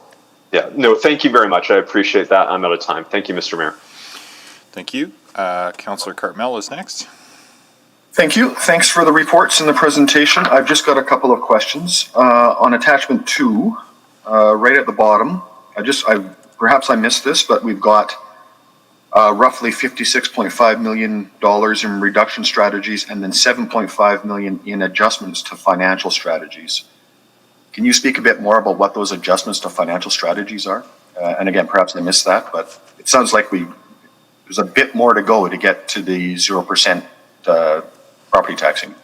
Thanks, Councillor. Actually, financial strategies is something that is held corporately. It's an account where we deal with utilities and some like unforeseen elements. So we did an analysis of that account and determined that we could forego 7.5 million for the remainder of this budget cycle. And so it is a reduction we can make, just caution that it just leaves we don't have a lot of cushion in that after this. So the way I think about it as a non-financial person, and I get slapped every time I say this, it's your contingency within your budget for unanticipated. And as we progress, as the risks are not realized or realized, we can reduce it. So like a project, it's your project contingency, and as you work through those issues, you can reduce. As part of this budget, we've identified that amount. So thank you for interpreting that into a language that I can understand. But that sounds like one-time money, not continuing money. No? It's one time? It is an ongoing account that we do have, so it would be an ongoing reduction to that. And it is allocated by risk. So I do struggle with Adam's language about cushion. It is a risk account, but I do take his point. Fair enough. Okay. And then I think the only other operating question I have is on the PBB stuff.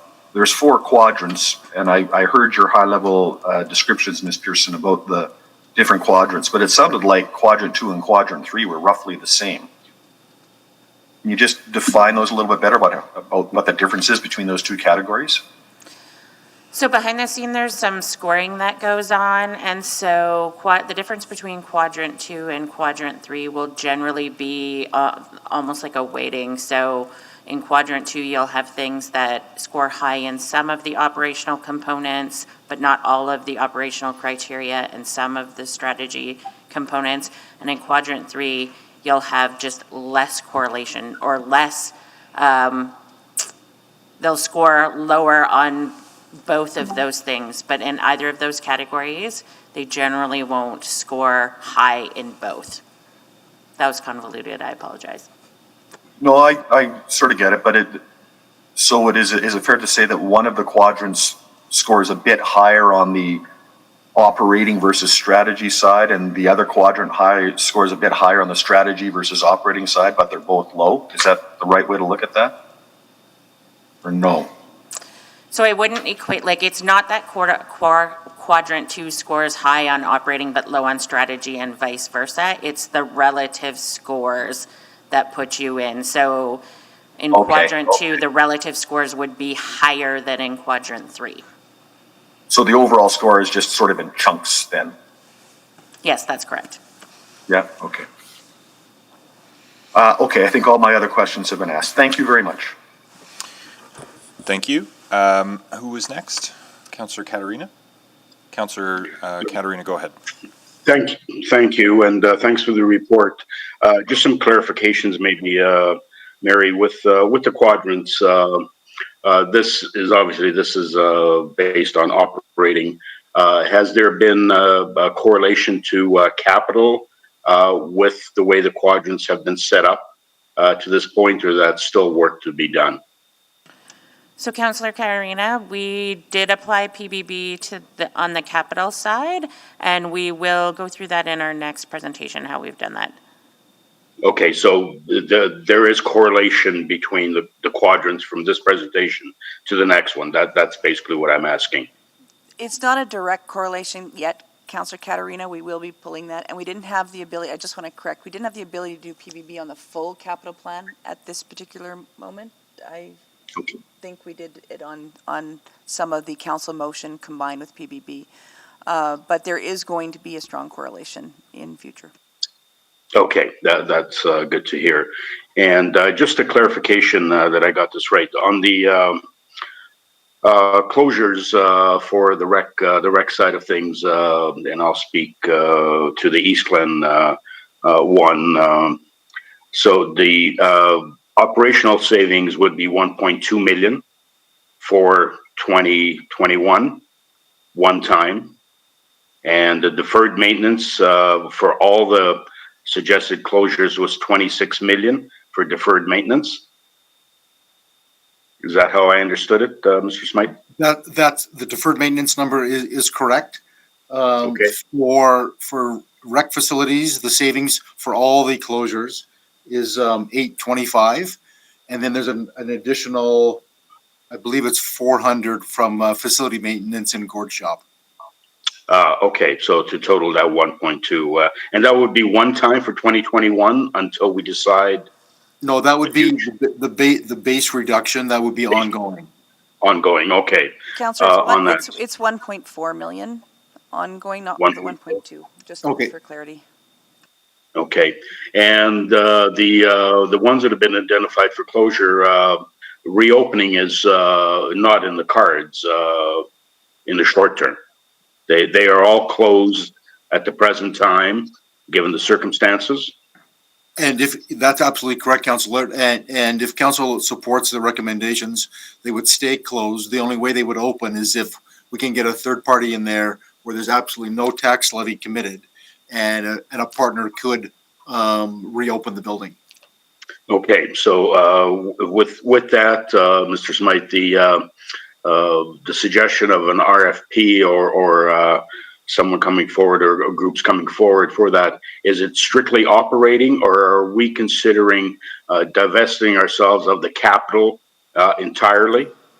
Meaning the facilities. Would an RFP to that end, would that be in the cards, or is that something you're thinking about? So Councillor Katarina, I think very early to identify that.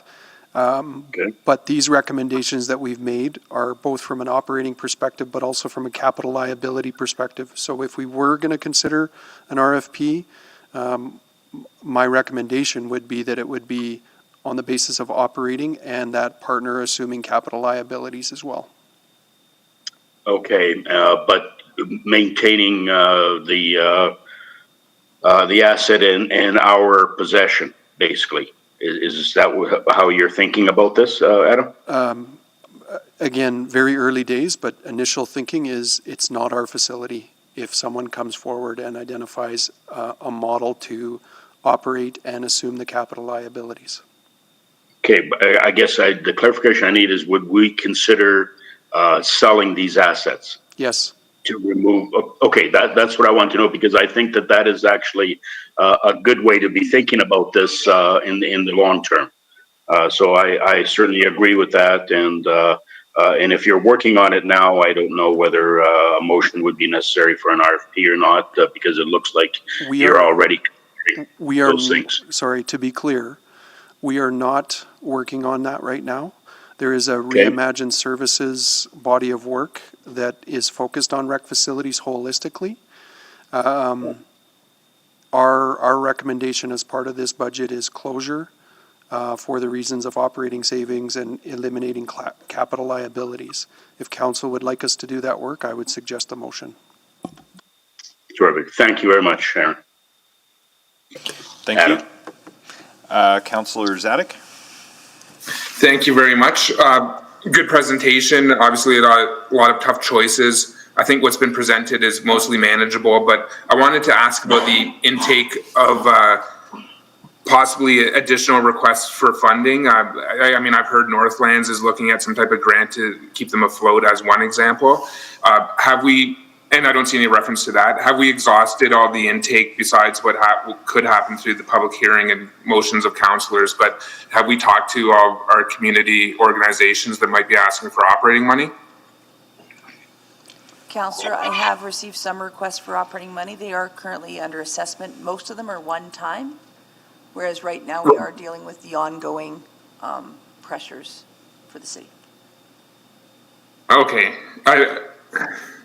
I mean, that will have to all get squared if we're going for a 0% tax increase, but I guess maybe that's a conversation for next week. The clarity on the Heritage Valley Library situation where it says there's an average of 75 people that attend, so there's more FTEs required. So what does that mean? 75 people per day, or there's no time frame associated with that? And that doesn't sound too onerous to me, who's outside of the business of the library or understanding the core business. Just, I don't see how, so is it an average of 75 people? Just clarity on that and why 2 FTEs are needed. Maybe this is a level of detail to drill down for this discussion, but just maybe some high level comments, please. We don't have that at this point, Councillor Zadek, but flagging it is a takeaway for us. Understood. Also, administration flagged that they'll be looking at additional cuts and adjustments and measures for the year 2022.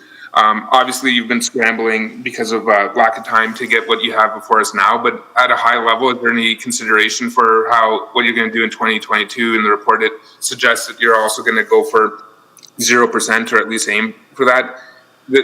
I'd imagine some thought has been put into how that's achievable. So that work is underway as part of our Reimagine work. Reimagining Services is looking at, we've already mentioned rec facilities, it'd be looking at fire rescue services, parks services, and another two, sorry, there's 5 of them.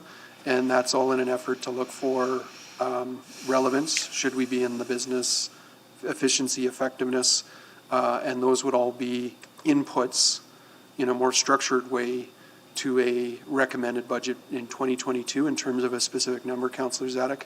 I just don't have that at this point in time. Thanks. And so what I'm hearing is if we had all the time in the world, we'd be considering that now. And you can correct me if I'm wrong, but that dovetails into the conversation about the pools and alternative providers of that service, and then also the ongoing golf course discussion, which is coming to community and public services in 2 weeks. Is it safe to say that in 2022, savings will be achieved possibly through the Reimagine work and the delivery of rec services, but in a perfect world, if we could deal with it now, it'd be savings now? Well, I think it reflects, Councillor Zadek, that we're in the middle of a 4-year budget where our environment has changed significantly. So with the luxury of time, we would probably be re-looking at this 4-year budget. We don't have the luxury of time, as you've indicated, but the work that we've got underway through the Reimagine is in an effort to get that information prepared for 2022. And as we've shared previously, the formation of the 23 to 26 will have more detail as it relates to priority-based budgeting approach and the integration and alignment of city plan. Thanks for that. And I sometimes have the tendency to veer into micromanaging, which is not my role, and I shouldn't be doing that. But can you just tell me your level of comfort for if you are receiving motions about looking at one-offs such as the pools and golf courses now? Does that interrupt broader Reimagine work if something like that were to be advanced sooner than later, and then have the rest of the Reimagine conversation later? Again, I completely respect your role in this organization, and I know my role, but just, is that level of interference right now helpful or not? I wouldn't think of it as interference. It's council's budget. We make recommendations, and I think if council holistically wants us to look at alternative service delivery models for rec facilities or others, which we are contemplating as part of the Reimagine services, I think council is well within their means to do that in terms of our perspective on that. We will adapt and adjust and move forward on the basis of council's motion of direction.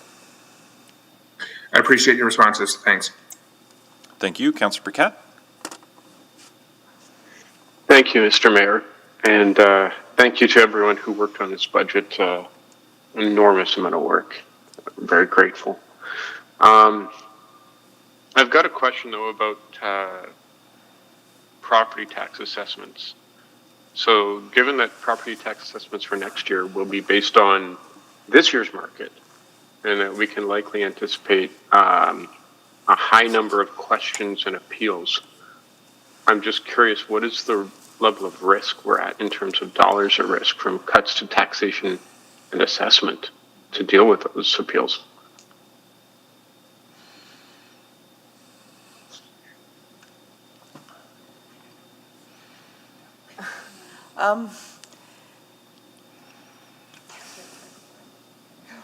It's a good question. It's a tough question. I think if we're talking about risks of my words following through on tax, there might be a better setting to have that discussion. I will say the budget does reflect a consideration of what we think the assessment drop will be. And every year our folks consider the likelihood of success on appeals, and it's built into the budget. I think that's the best that we could answer in terms of that question. Good question. Yeah, since it's It's just before that the is, tribunals, oh, go ahead. since it's before the tribunals and council's role around the delegated authority, the tribunals is tricky. We'd probably want to get some advice from the city solicitor about what we can ask publicly about that. That wouldn't prejudice the appeals process, but there is an estimate in there, and we can dive into the assumptions behind that assessment in private if you want. Yeah, fair enough. I think it's a primary source of funds, so I think we probably should have a handle on that. Okay, next question. Given the increase in social issues in communities that we're seeing due to COVID, if we're looking at cuts or at the least zero increases for community partners and frontline programs, what flexibility will we have to respond to urgent or critical issues? Can NRCs play a role in that, or how can we respond to organizations dealing with families in crisis like C5? And I guess what this boils down to is that I'm just curious about sort of cuts to social supports or social programs when ostensibly, possibly we're going to need them more than ever in order to reduce costs in multiple other areas. Councillor, the recommendation to reduce the community investment grant, I think that's what you're referring to. Yeah, that's right. Certainly there will be an impact, but we've retained our workforce in the social development branch, and fundamentally will prioritize and triage issues as they emerge. The recent example that our council is well aware of is the convention center standing that up, and for a while there it was all hands on deck, and I believe staff delivered on that. So there is a, we have good plans in place. Ms. Ford's plan for that, her team is solid, but we have to be nimble to be able to deal with that with the resources that we have. So we, as that branch did their work, the recommendations are what we believe, recognizing that there is an impact, is being recommended. Yeah, okay. So, yeah, thank you for that. I'm just thinking, okay, so are we still funding short-term counseling services in the community? I understand that a lot of this, when it comes to mental health, is a provincial responsibility, but we also know that there's a gap and that there's an associated cost to the city when we're not sort of picking up the slack on some of these things. That specific example, Councillor, we're building capacity in the community, and that's where the expertise really lies. So that specific service has not been for a while a line of business, but recognizing that we do convene some of those organizations that have a lot of leadership in those files, and to make sure that our city is as well served as it possibly can be with the resources that are available. And I think when EPS was at council earlier this week, and connecting with that EPS in a much stronger, more integrated way with the other agencies in our community, not that it's a perfect solution or a perfect fix, but we certainly do have the connections to all of those organizations to provide those services, recognizing the next few years are going to be challenging in this sector. Yeah, understood. I just want to make sure we're not boxing ourselves in too much, that our cuts don't lead to increased costs in other areas. It's a bit of a whack-a-mole, but if we can be on top of it, that's obviously ideal. Okay, thank you. Point taken. Councillor Knack, can you virtually take the chair? I can take the chair, thank you. Thanks. The FTE reductions, well, they do have some frontline impacts. To my to my read, disproportionately will impact supervisory on a proportionate basis, which will shift the ratios in a responsive direction to the recommendations from the auditor. Yes? Yes, based on stratification of the organization, the composition is not consistent with current. So it does. Okay. That was my read too. I just wanted to double check. On the cuts to community facility partnership grant, I was having trouble following it. Does that cut it to zero, or is there still a bit of resource available for? I mean, I think there's going to be less of that kind of activity in the next few years. But does it take it to zero, or is there still something for groups that are trying to replace equipment and that sort of thing? Mr. Mayor, it does take it to zero. The grant program would be eliminated. But the commitment that we will continue to make is that we will work with community groups on their projects. And there will not be a pot of money, so to speak, that they can access. But certain, as those capital ideas come up in community, we'll stay connected. Okay, well, Neighborhood park development, renewal and growth is still funded. And I'll just confirm that so with Rob. the playgrounds program essentially for Correct. working with leagues, and That's the leagues. What about the leagues building, the leagues capital program? Is that still funded? It is, Mr. Mayor, but that is being reduced for 2 years. Yeah. Okay. We did an analysis with them, but that one is quite solid. Okay. Okay. Thank you for those clarifications. I'm hearing about lots of pain that various people would experience if all of these recommendations are pursued. But the one I seem to be hearing the most about, at least through social media, is the spay and neuter program. And I just wanted to double check whether the analysis around that considers the possibility of a false economy, to the extent that if you have a lot more animals, because we haven't reduced, I guess, reproductive capacity, that's a cost driver for animal control. And I assume that's been modeled out in looking at the recommendation around here to reduce the spay and neuter program, but it seems to me that's a demand management strategy, as it were, for animal control, which has gotten more expensive for us in recent years. So, I mean, we can dive into that later, but I've gotten a lot of, I've never been called such things, actually, for us even looking at that. But so just a quick word on that, if you wouldn't mind. No, absolutely, Mr. Mayor. There are other ways for those services to be provided. We do have the low-income grant program that is not being touched. So if a homeowner or a pet owner is low income, they can access those services. And then there are community organizations that also provide that service. So okay, so that's a question of possible duplication, and we might be able to engage community partners to get the same result. Absolutely, and when we get barriers. into the detailed discussion in December, Mr. Mayor, we can bring back some more details. But you would maintain a targeted subsidy for folks with means-tested barriers to accessing services on their own, as well as the community partner.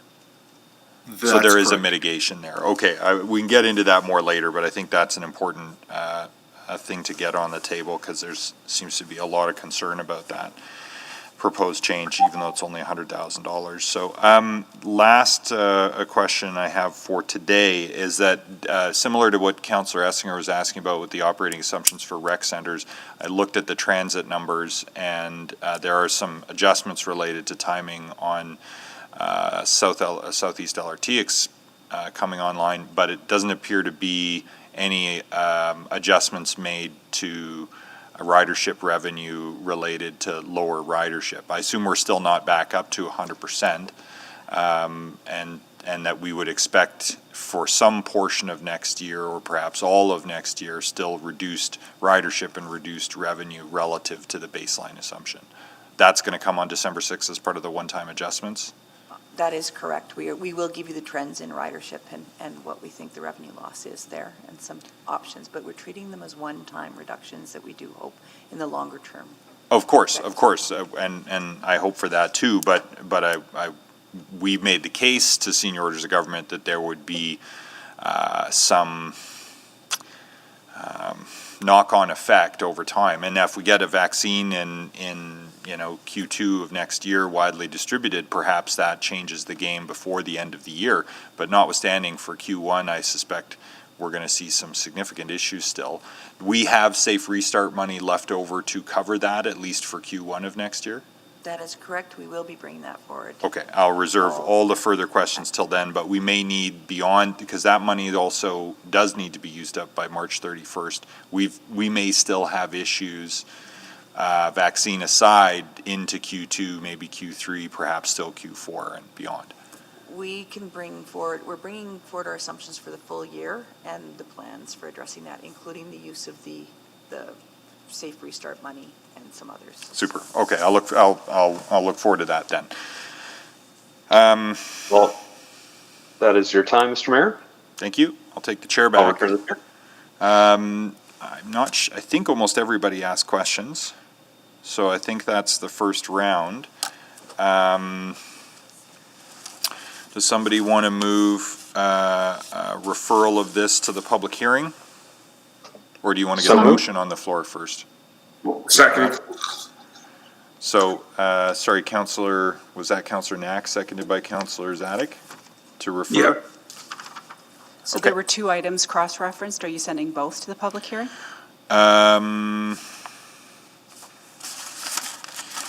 Yes, the planning and development business model we would send as well, because I think we may hear about that at the public hearing, and then there'll likely be further questions on it. So the referral would be of 610 and 611 to the public hearing for purposes of the hearing, and then they'll be referred again to the budget meetings. So that referral motion is before us. Please vote.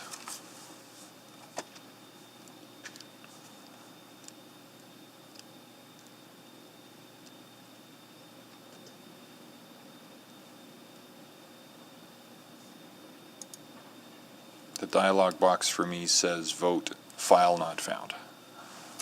It's showing you not in the meeting. It also did the same for me, Mr. Mayor. It's kicked me out and I can't refresh and get back in. So I'm a yes. Can I just test unanimous consent for referral? Yes, sir.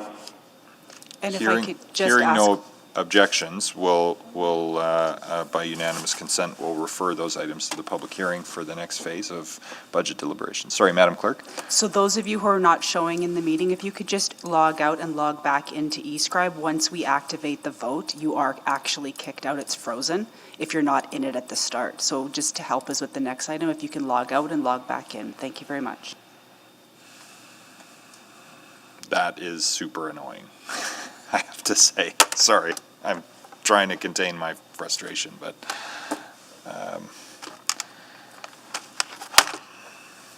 okay, let's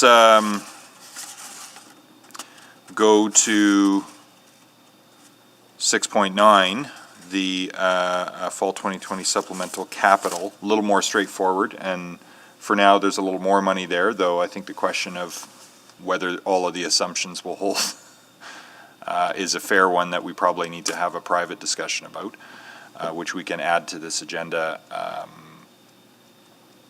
since we have time. We should probably add an intergov to discuss that.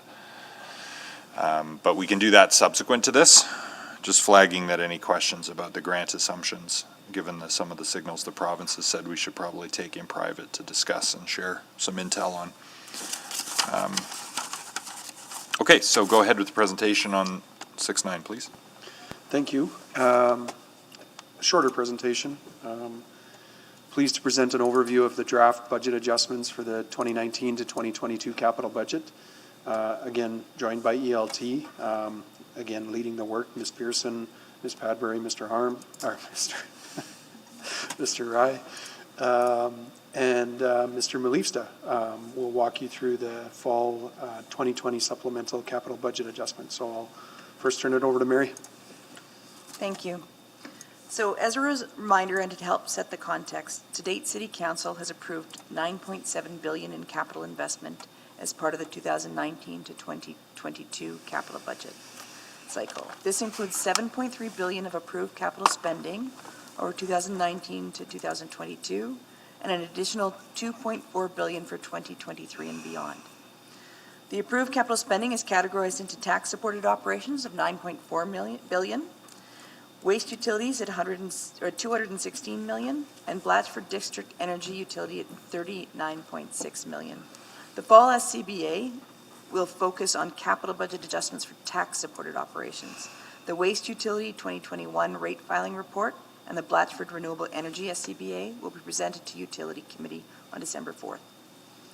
As discussed during previous financial presentations, we have not yet recommended that the 2019 to 2022 capital plan be reduced as a result of the COVID pandemic. Provincial and federal governments are expected to provide counter-cyclical stimulus packages. And so while we don't have the financial wherewithal on our own to deliver such capital stimulus, it is still not recommended we make funding decisions that would counteract these stimulus effects. So, the adjustments recommended by administration in the SCBA result in an overall increase of $73.8 million to the 2019 to 2022 capital budget. A summary of these adjustments has been provided in attachment 2 of the report. Complete detail on the adjustments are shown in the fall 2020 SCBA detailed adjustment report included at attachment 3. The recommended adjustments are sorted into categories shown on this table. First are new profiles recommended for funding, which represent a $1.3 million net increase to the approved budget. This increase is related to the Northeast Pedestrian Bridge River Valley Alliance project. The total funding for the project design phase to Checkpoint 3 is $4.4 million, with $3.1 million funded through amounts available in existing approved RVA profiles. The remaining amount of $1.3 is funded through partner contributions from the RVA and Strathcona County, and as such is a net increase to the capital budget.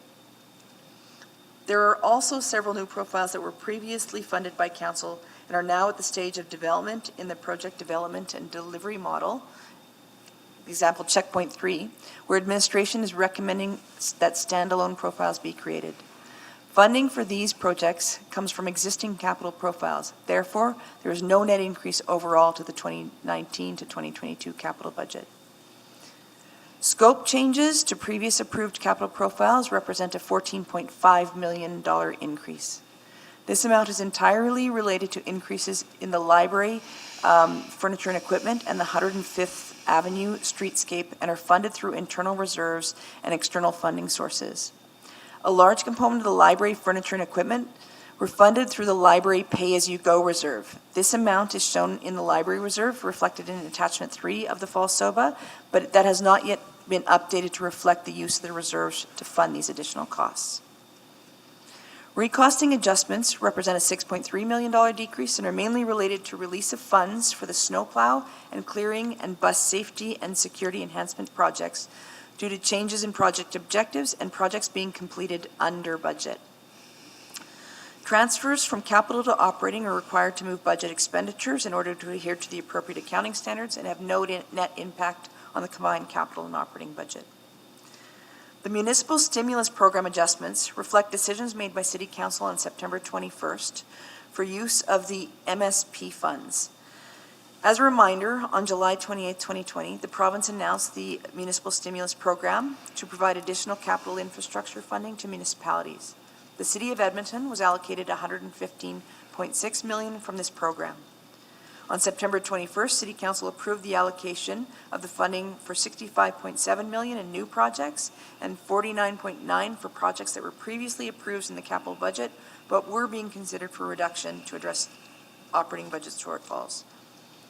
The new projects include rural and industrial road upgrading, affordable housing, and open spaces. The projects that were being considered for reduction but funded through MSP were industrial neighborhood rehabilitation overlays and arterial renewal projects. The neighborhood rehabilitation overlays and arterial renewal projects were originally funded through the dedicated neighborhood renewal tax levy and pay-as-you-go respectively. As discussed with Council on September 21st and outlined in Recommendation 2 in this report, administration proposes that these original funding sources remain unallocated within their respective reserves and held in abeyance to offset future operating budget impacts of COVID as required. Administration will return to Council through the December 7th COVID 2021 Financial Impacts and Funding Strategy Report for recommendations on use of these funds if required, or later in 2021 if required, depending on the effects of COVID. So this slide summarizes the funding available in the corporate capital funding pool, which comprises the current balance of neighborhood renewal funding, MSI, and pay-as-you-go. So starting at the top of this slide, at the conclusion of Council's deliberation at the spring SCBA in May, the corporate funding pool was in a deficit balance of $4.5 million, largely due to funding the downtown district energy system. Adjustments since that time have resulted in further deficit balances of $13.9 million, largely due to lower than expected investment earnings and other administrative adjustments. Administration has been carefully monitoring the deficit in the capital funding pool and has explored opportunities to release funds from capital projects. So the fall SCBA recommendation would release $6.4 million from the snowplow and clearing and bus safety and security enhancement profiles as discussed on the previous slide, reducing the funding deficit to $7.5 million. As the corporate funding pool is in a deficit position, administration is not recommending any additional use of corporate funds at this time to preserve financial flexibility to respond to future COVID impacts. I will now hand it over to Jason to discuss the emergent items and other items Council requested to be brought back as part of the fall SCBA for discussion. Thanks, Mary. Emerging items include projects that Council has previously approved and funded that may require additional funding in the future. It also includes projects that require funding in order to address a priority need that's time-sensitive. Amounts identified represent administration's best estimate at this time. Emerging items include the 50th Street Canadian Pacific Railway grade separation, new school park site development in the neighborhoods of Keswick, and the Northeast Pedestrian Quarry River Bridge project. The 50th Street CPR grade separation project is advancing through preliminary engineering. Negotiations are underway with CP, and we are looking to finalize our contribution agreements for that work.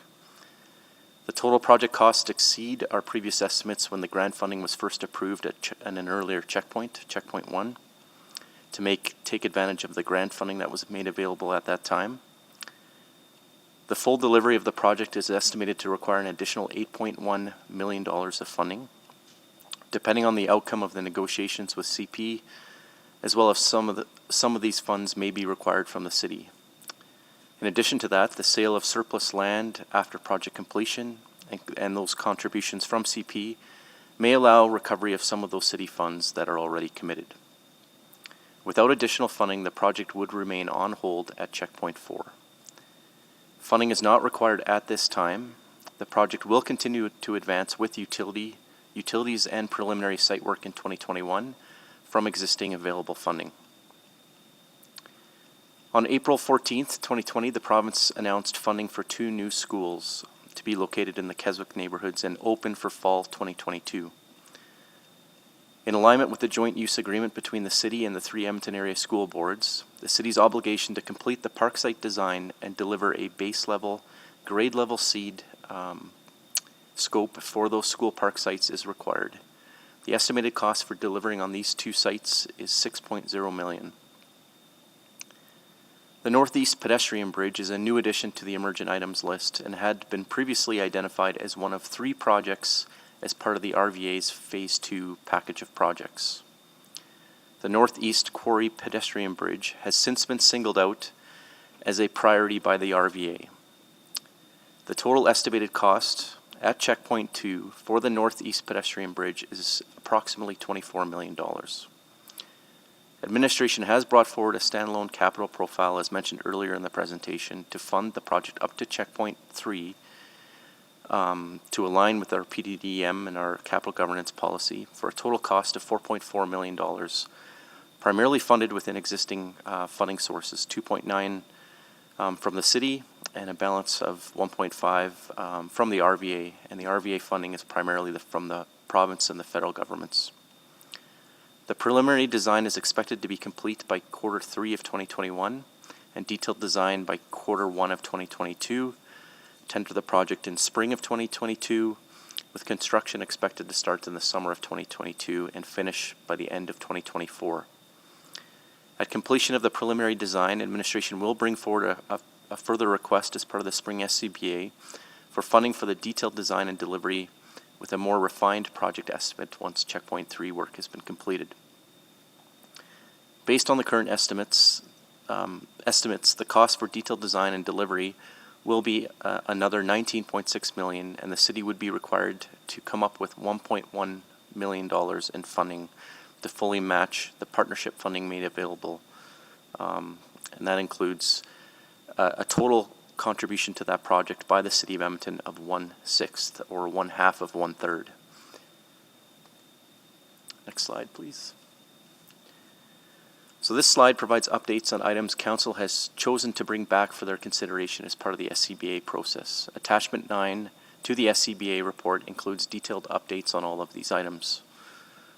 The first is the neighborhood renewal sidewalk construction discussion, which was held with Council on May 25th earlier this year, at which time Council requested a report to be referred back to fall SCBA. Now, no changes are being recommended to the funding strategy for this program at this time. The financial implications of removing the 50-50 sidewalk cost share, which is estimated to be approximately $11 million annually, includes increases to the broader municipal tax base and creates challenging circumstances from an equity perspective with existing property owners already having paid or in the process of paying their contribution to the 50% share of the replacement value of those sidewalks.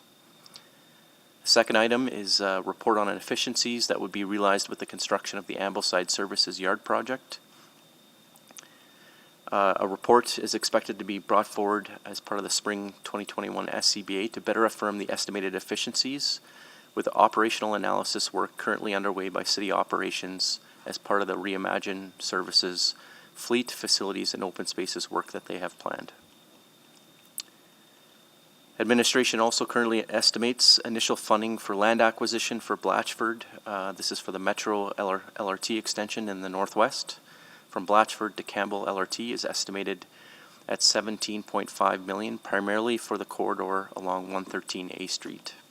The cost estimate was developed based on the preliminary design that's been completed recently and is based in 2020 dollars. An adjustment has also been proposed in Attachment 3 of the SCBA to shift dollars from the affordable housing capital profile to operating in order to provide grants for construction, to fund construction of the housing projects delivered by partner groups as discussed at the May 25th, 2020 City Council meeting. In relation to Coronation Community Rec Center, administration has developed 2 project scenarios for Council's consideration presented earlier this summer. Scenario 1 is a build-to-budget scenario with no increases to the funding requirement, but with a reduction in the project scope. A second scenario, Scenario 2, is to build to the previously approved scope, and this scenario requires an estimated additional $36 million in funding. If neither Scenario 1 or 2 is approved by Council, the project would remain paused at checkpoint 3. Lastly, most recently, on October 14th, the Community and Public Services Committee requested administration a return during the fall 2020 SCBA with funding estimates for LRT station winterization. Preliminary estimates for this work are in the range of $150,000 to $1.5 million, and that information is also attached. If Council chose to move forward on any of these projects, the only remaining available funding source at this point in time would be tax-supported debt. The LRT station winterization projects, just based on their scale, are not considered strong candidates for tax-supported debt based on the city's currently approved debt management fiscal policy. Without a corresponding reduction in funding, there's currently no funding available in the corporate pool to fund these projects. I will now hand it back over to Mary to discuss the capital prioritization and infrastructure cutback scenario exercise. Thanks, Jason. At the May 25 to 27, 2020, lots of numbers there, sorry, City Council meeting, a motion was passed for administration to analyze the balance of the 2019 to 2022 capital budget and provide infrastructure cutback scenarios to offset operating budget shortfalls. Before sharing the results, I will briefly walk Council through the process administration undertook in an effort to meet the objectives of this motion. So administration analyzed the remainder of the 2019 to 2022 capital budget to determine all potential areas where funding could still be redirected to address COVID-19 operating shortfalls. The starting point of this analysis was the $8.43 billion remaining in the current capital budget cycle from 2020 and beyond, spread out over 493 approved capital profiles. Next, administration applied the filters identified in the council motion, including project timing, funding source, mandate, and safety considerations, to limit the analysis to 70 capital profiles that met the criteria to be able to address COVID-19 operating shortfalls. The outcome of the above filtering process was a subset of growth and renewal projects that were further prioritized. Administration divided the capital profiles remaining from the filter process into growth and renewal subsets. These lists were then prioritized based on the following strategic and operational criteria. For growth projects, the high-level operational criteria were safety, financial efficiency, social impacts, environmental impacts, and the link to the renewal work. Safety was also addressed through the initial filters, and additional safety criteria was used to capture any indirect or longer-term safety impacts. From a strategic perspective, the growth projects were prioritized based on their alignment to the city plan and the big city moves as shown on this slide. Renewal projects were prioritized based on their operating and maintenance impacts, asset condition assessment, and the nature of renewal work. Each of these criteria is discussed in more detail in attachment 10 in the SCBA report. The analysis resulted in potential reductions to a group of growth projects and the neighborhood renewal program for council's consideration. Based on the analysis, if required, $24.3 million could be reduced from the remainder of the capital growth budget, and between $24 million and $54.5 million could be reduced from the neighborhood renewal program on a one-time basis to release operating contributions from the capital budget. For example, pay-as-you-go and tax levy. Use or redirection of the neighborhood renewal funds would be considered an amendment to policy C595B neighborhood renewal program and would require a non-statutory public hearing. Administration will be providing the COVID-19 2021 financial impacts and funding strategy report to council prior to budget deliberations in December. This report will present the 2021 one-time budget impacts of COVID and the recommendations to manage these effects through one-time budget strategies.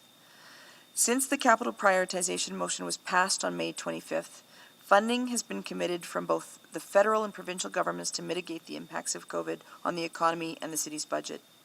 Administration will recommend use of this external funding first to offset the 2021 one-time budget impacts as the COVID-19 report will include the most up-to-date projections of the pandemic's financial effects. City Council can decide if further reductions to the capital budget are required based on the findings of the capital prioritization exercise or to support services on a one-time basis for 2021.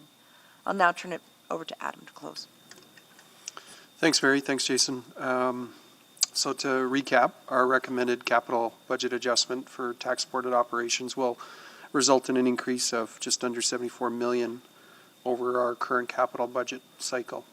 We factored in scope changes, recosting adjustments, new project profiles, and infrastructure stimulus funding as inputs to support our strategic goals, objectives, and priorities.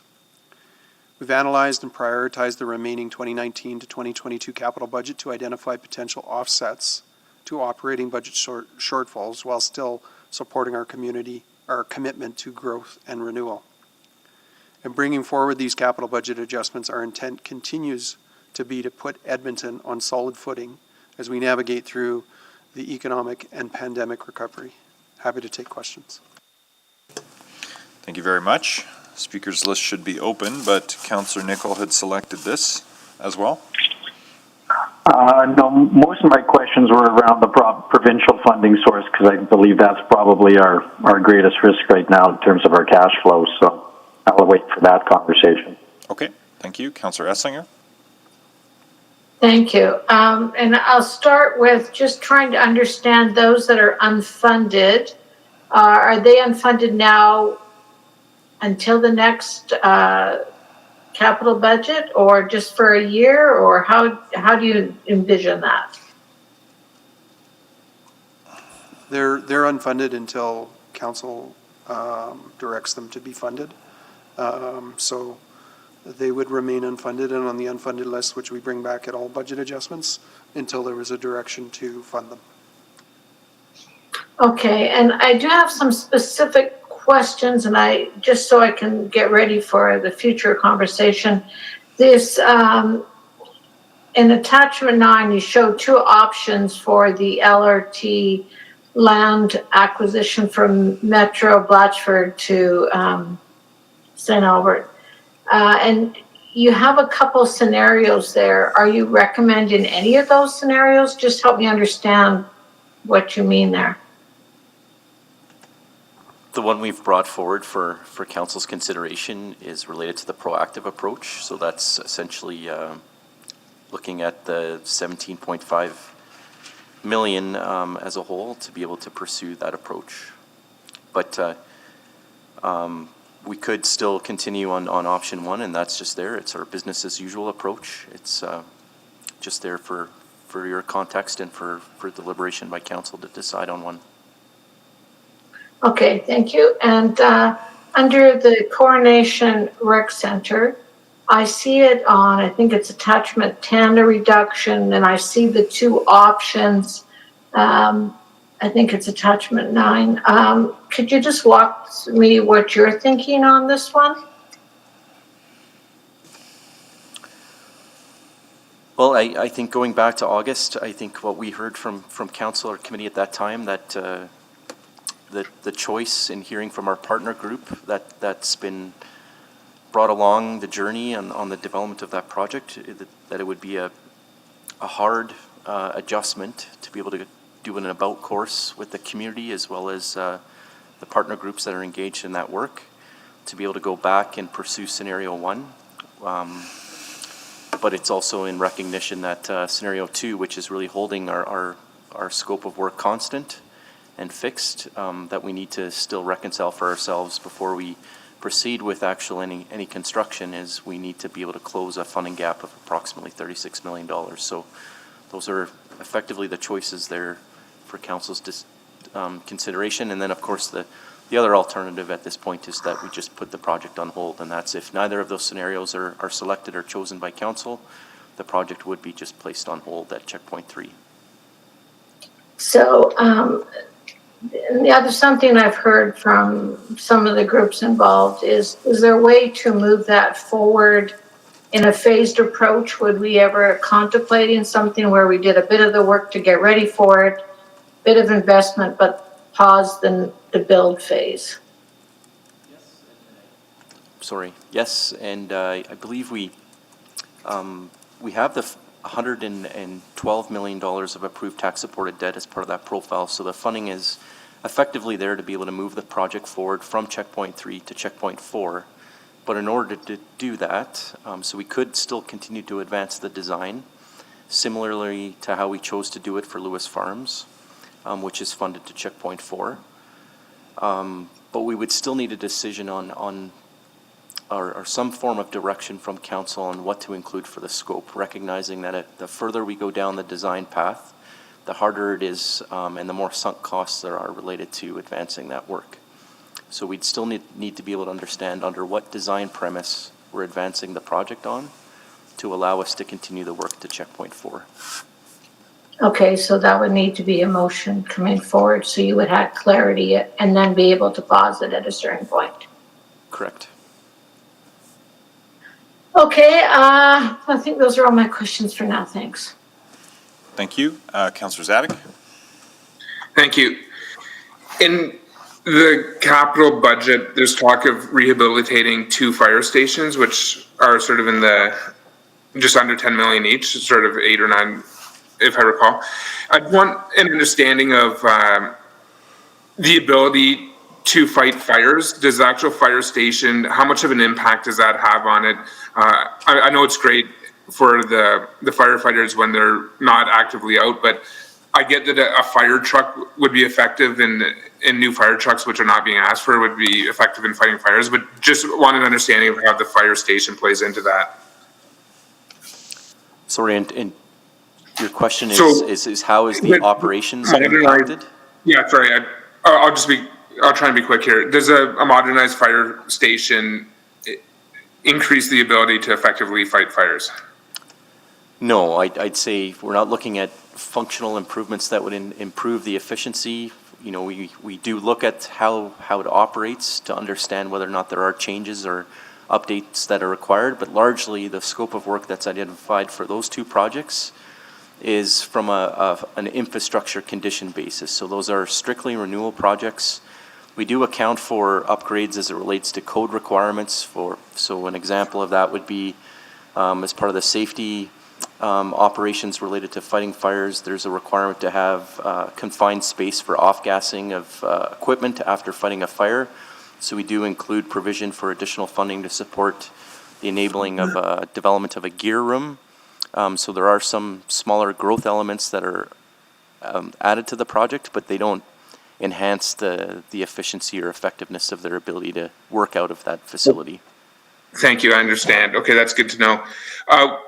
I'll just quickly, a few other questions. With regard to the pedestrian bridge to Strathcona County, where Strathcona County is going to be a partner in it, I don't know what pressures they're under with their budget, but is there any risk that they're not going to put forward the money this time around? Has that conversation happened?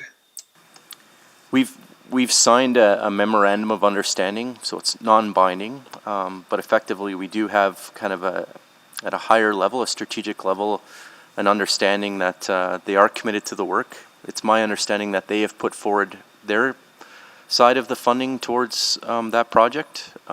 So I think they're further ahead in terms of their commitment to support that project than we are at this point. Thank you.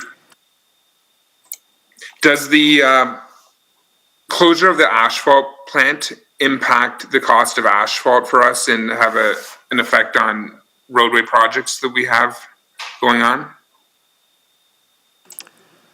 Not from a capital perspective. The asphalt plant is primarily used to support our city maintenance and their ability to provide service. So the asphalt plant does not provide product to contractors to support our capital program. So the closure of the asphalt plant shouldn't have a domino effect on other budgets, whether they're operational or otherwise in other projects, like not really a significant one, at least? Not capital projects, but I might have to ask Gord if he can elaborate on any impacts from an operational perspective. So, Councillor Zidek, from the asphalt plant perspective, this was part of what was identified in the program and service review. And what it does is it changes the asphalt supply in the winter. The plant only operates in the winter. And historically, we used the plant because there were no other asphalt suppliers. We have found other asphalt supplies. So it doesn't necessarily change any of the operating costs. It does reduce the O&M costs on the facility, but the actual delivery of asphalt repairs in the winter are still able to happen. Okay, thank you for that. Last question with the train CPR overpass or underpass at 50th Street. Maybe I'm not reading it right in the budget, but is there a significant budget increase from what we are we? Is it costing a lot more money now than we thought it would a year ago? Not than a year ago. We've been reporting this as an emerging item for a number of years now. Really, this goes back to when the grants were put forward to the city for this project, for this work. We were sitting on a project that had a very low level of design effort associated with it. So we picked it up and started working on it immediately after the grant was announced. It was at closer to a checkpoint 1 level, at a stage when we weren't even entirely sure whether or not we would be building an underpass or an overpass, just to put that in perspective. So we had the project profile created, the budget created, and then we went on to work on the design.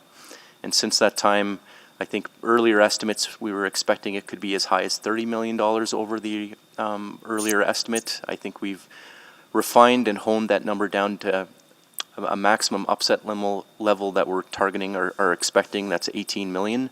And like I said, that number could be whittled down further based on the level of investment or funding that we could recover through CP negotiations and their cost contributions to the project, recognizing that they stand to benefit from this project as well as some of the surplus land that may exist through our work to advance some of the property acquisition required for the project.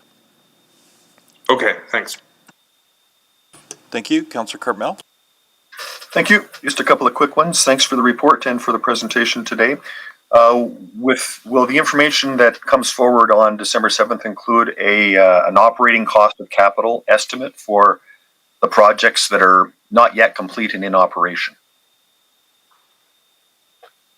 Can that be provided? Can you help with an example? Sure. Yes.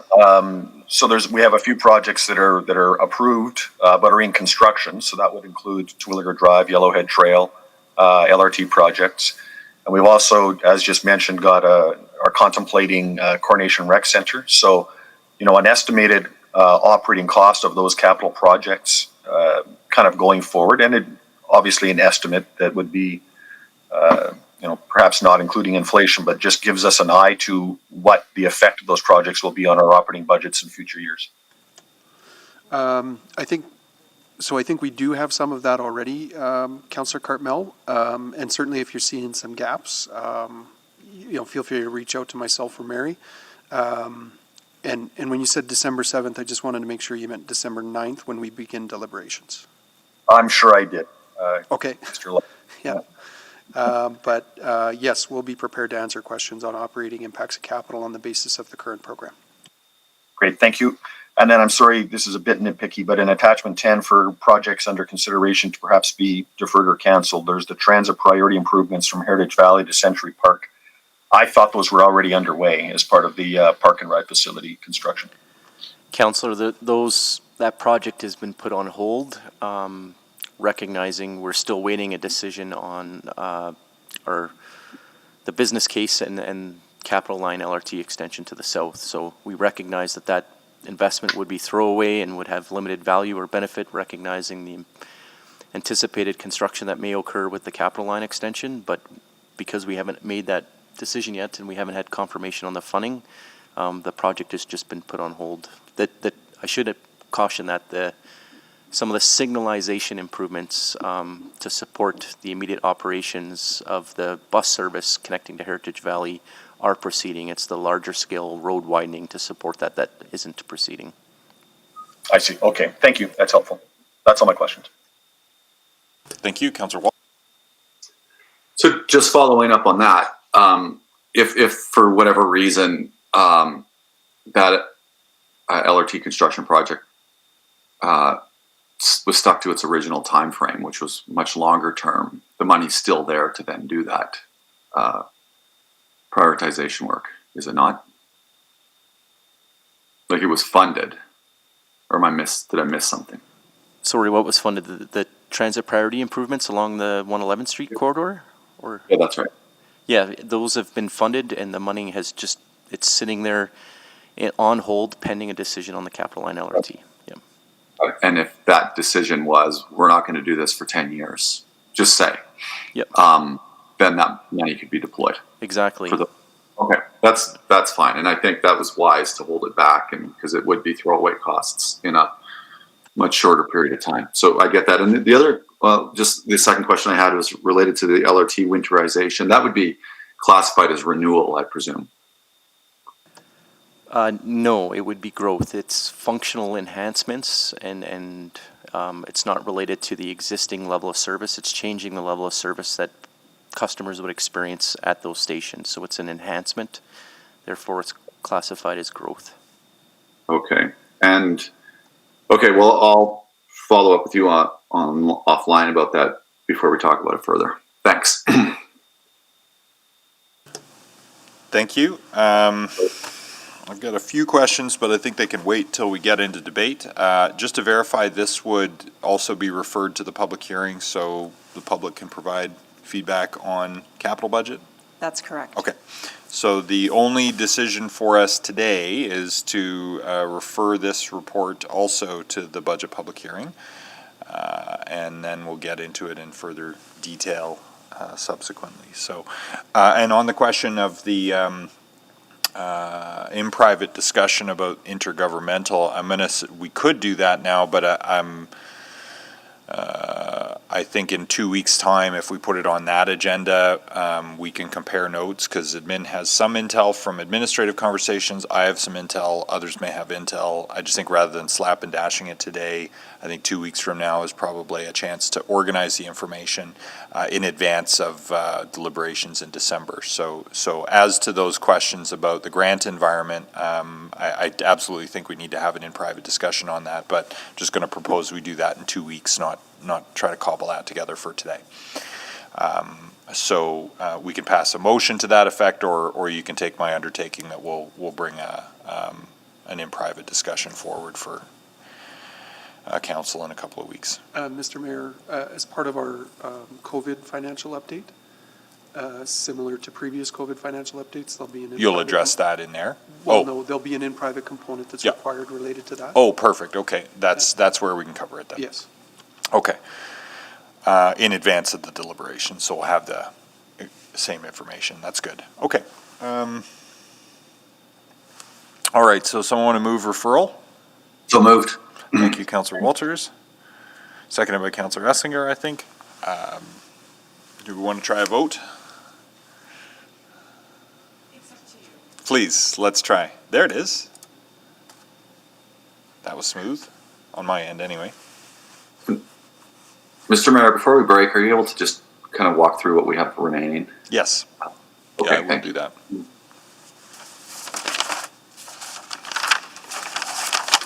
Councillor Henderson?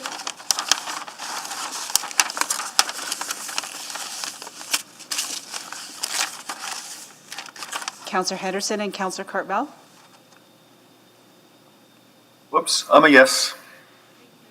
Thank you. And Councillor Henderson, I think, has left with. Yeah, he had to go back to a meeting, so he's absent with leave. Display the vote then. That's carried to refer. Okay, just quickly from an agenda management point of view, I went back and took a look. My question is satisfied under 9.1, the legal update. So I don't know if other people had questions on that. I had selected it. If nobody does, I'd be happy to deal with the recommendation on that without needing to go in private for questions. Going once, going twice. Can somebody move that, please? Councillor Essinger, perhaps? So moved. Thank you. I'll second it.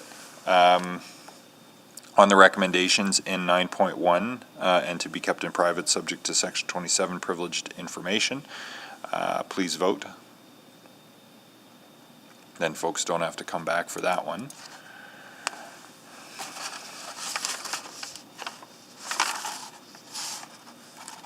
Good to go. All right. Display the vote, please. Carried. And then what's left then is 9.3, which we can go in private to discuss at 1:30. Great. So if someone could move that we go in private subject to Section 17, 24, 25, and 26 to resume the 9.3 discussion. So moved. Thank you, Councillor Walters. Second. Seconded by Councillor Knack. Okay. Please vote to go in private for when we resume at 1:30.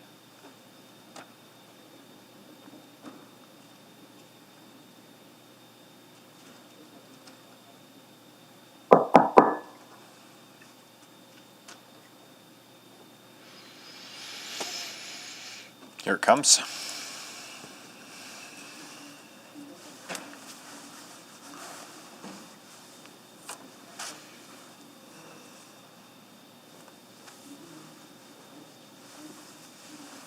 Councillor Cartmell?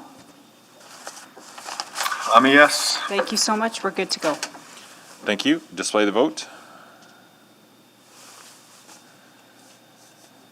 carried.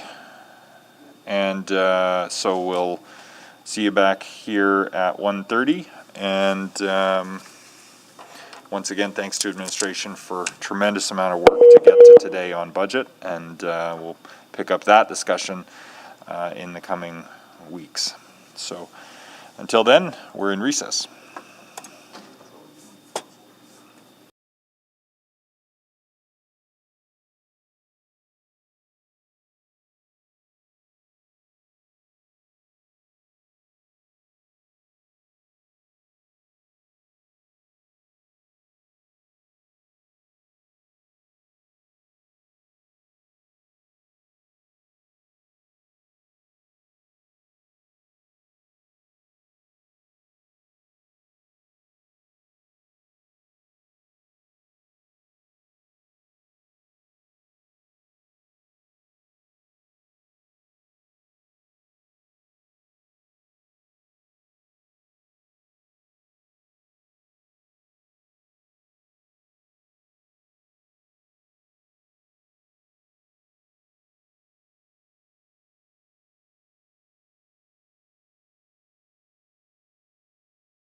Hi there, can anybody hear us?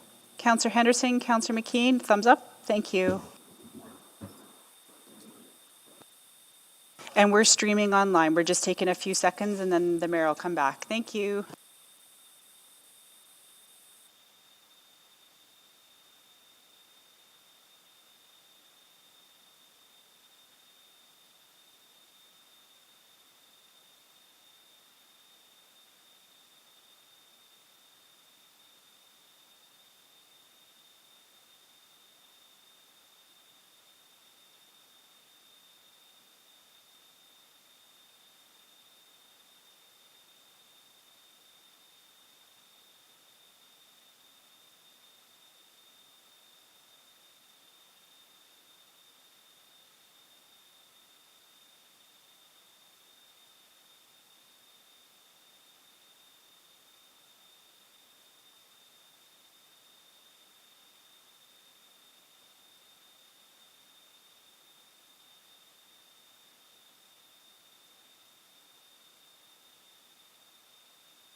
Yes. Thank you. Councillor Zadek?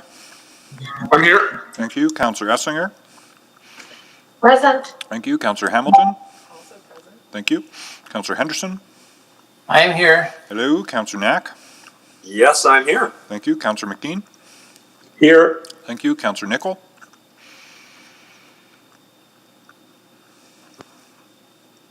I'll come back around in a minute. I'm here. Oh, okay. Thank you. Councillor Paquette? I'm here. Super. Councillor Walters? Present. Thank you. And Councillor Cartmel? I'm here. Thank you. That's everybody except Councillor Banga. So first of all, we just need to add attachment 2 and direct that the actions within attachment 2 on 9.3 be carried forth subject to section 17, 24, 25, and 26 as previously cited of the FOIP Act. Someone want to move that? So moved. Thank you, Councillor Hamilton. Second. Seconded by Councillor Katarina. Okay, please vote.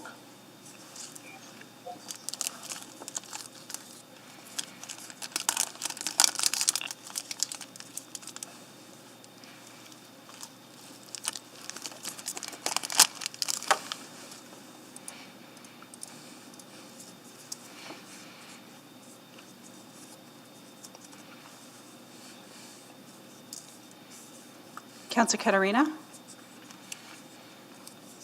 Yes for me, and vote didn't come up, so maybe I'm in. Oh, there we go. We're good. Thank you.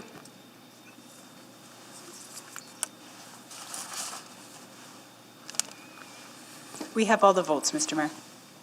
Thank you. Please display the vote. And that's carried. And then I need a motion to postpone 9.3 to Friday at 9:30 a.m. So moved. Thank you, Councillor Walters, seconded by, I think, Councillor McKean? Councillor Paquette. Paquette, okay. I'll just seek unanimous consent on postponement. Any objection? Not seeing any. Then we've almost run the course, except for notices of motion and motions without customary notice. But the other thing that I wanted to flag, and we can do this as a, I think we have to add properly speaking, add an agenda item to have a discussion about this. But the clerks have informed, I think, all of us that registrations on the mask bylaw continue to come in. I think there are a couple hundred more now. We're approaching 200. Okay, and so that creates some agenda management challenges for the committee, which has some time set aside for tomorrow, but not enough to finish it. So anyway, before we discuss it any further, I think we just need to add a agenda management discussion around that, so that we can.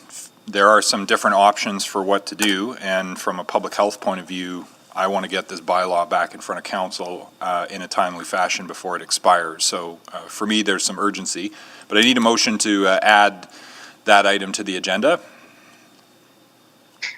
So moved. I didn't catch who moved that. Nah. I think Bev beat me to it. Councillor Esslinger, seconded by Councillor Walters. Does that work? Fine. Okay, so to add agenda management discussion around the hearings for the mask bylaw, please vote.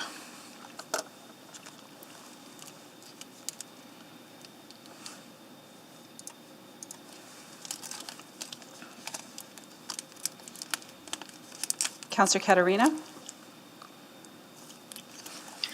Yes. Thank you. Good to go, Mr. Thank you. Display the vote. And that's carried. Okay, so Madam Clerk, maybe verbally you can give us just where you're at in terms of registrations. Thank you. So it's my understanding there were 50 registered speakers that were carried forward from Friday. And I believe we're at 120 new that have come in, but we haven't finished processing them. And we've had over 1,500 pieces of correspondence that we're also trying to process. So if I just do the math, we're looking at 2.5 to 3 days of hearing from each speaker, 5 minutes maximum, and then on to questions from administration. And I don't believe that that's possible to conclude by the end of the day tomorrow at 5:30. So then to Councillor Paquette, as chair of the committee that was hearing this, you had heard from 40 or 50 speakers last week? That's right. Yeah, we heard from 49 speakers, 48 opposed, and one and a little bit in favor. It was a mother and child. It seems like the information we got was not incredibly varied. It was pretty much the same information dozens of times. So we did get a very clear understanding of people's positions and why they hold these positions. So I think that begs the question about the effective use of the city's time past a certain point. How long the hearings should run, because if it's open indefinitely, I mean, past a certain point, it's a filibuster of the process. I'm not suggesting we're there yet, but the calendar doesn't have a ton of space in it for 3 additional days of hearings, given the budget and the other matters we're trying to deal with here. So I can't click on Mr. Merrick's. okay, yeah, well, let's open a speakers list and take some suggestions or questions on how to proceed here. Councillor Walters? So there, just I guess a question to the clerks. There was an expectation given to those people who had been registered at the time of community services last week that there would be a carryover this Friday? No, there wasn't. That's one of the challenges, is that we've been unable to go back to those that are registering to speak because we can't tell them when they're going to be heard. So just logistically having 150 people come onto a Google Hangout would take us possibly in excess of an hour even to log them on. So working with Ms. McCary to come up with some options, but that's why I raised it with the mayor today. We have to go back to the speakers and let them know what the path forward is so that they can adjust their schedules and participate if need be. Is it in order to, would a motion to close the hearings be in order? Yes, it would. We've done that before. Or to close them at noon on Friday? Like something like that would be in order. If you're close, yes, absolutely, that's in order. And if that's council's wish, we can absolutely do that. If they're not going to close until Friday, that doesn't help us respond to those that are waiting for our communication today on what they're doing tomorrow and when we're going to be continuing. But we could move to close the hearings as of now, so that you wouldn't hear from any more speakers. When does the bylaw expire? December 31st this year. Right. But the renewal bylaw requires 3 readings potentially across 2 different meetings.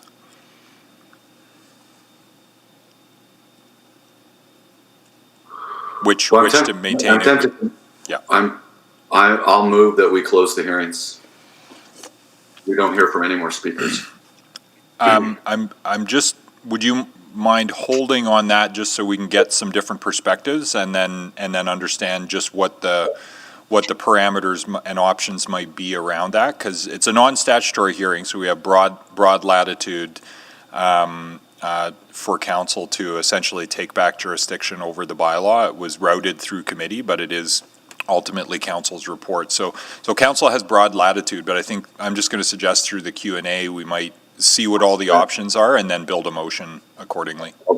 signal that intent then for now. Understood. Understood. Thank Okay, I will come back to you, but let's collect some other questions that might inform that and any other perspectives. First, Councillor Zadek. Thanks, and I might be incorrect, but I would even say it's not a non-statutory public hearing. It is an agenda item of a committee where we allow members of the public to speak, and that's what we've been doing. So I don't know if that helps or not. It's the least formal type of public deputation at council, because there are. What I said was it's not a statutory public hearing, but it's not even a formal non-statutory public hearing. You're right. It's simply as a courtesy at the will of committee hearing from the public, which is the least formal of the mechanisms for council to hear from the public, and therefore the most flexible. Right, okay. And with that, as much as we value giving speakers 5 minutes to speak, and I'm sure it's in some of our bylaws, but it's definitely in our norms. In this circumstance, if we want to go through a higher number of speakers, could that be reduced down to, say, 2 minutes? And I get that the clerks still have all that front end loading and that wouldn't be reduced, but just can the speaking duration be shrunk from 5 minutes? Yes. Yeah, council could vary, or committee could vary the procedures.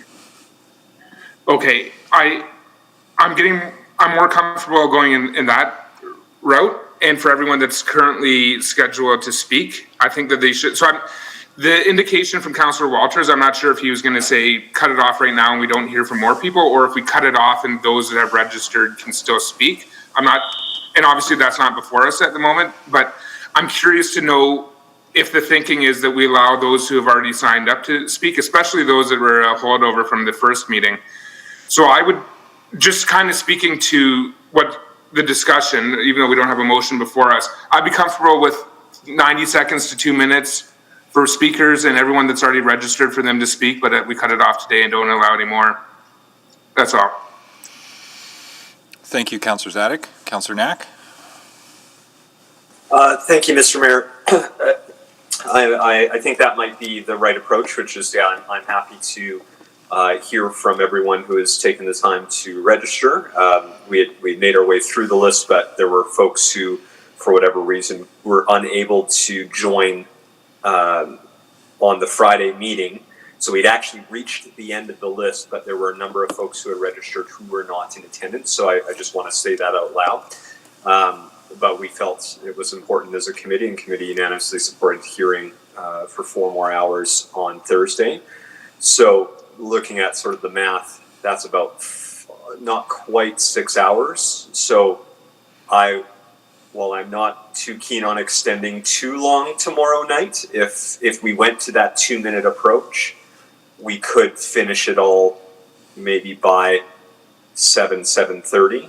And then not have to extend, because the only other option in my mind is that we extend to, one of the days in recess, which I'm sure is not a popular outcome, but in order to give everyone that chance, committee could come back on the Monday to do that. So I'm fine. I mean, if that's what it needs to happen, I'll do that.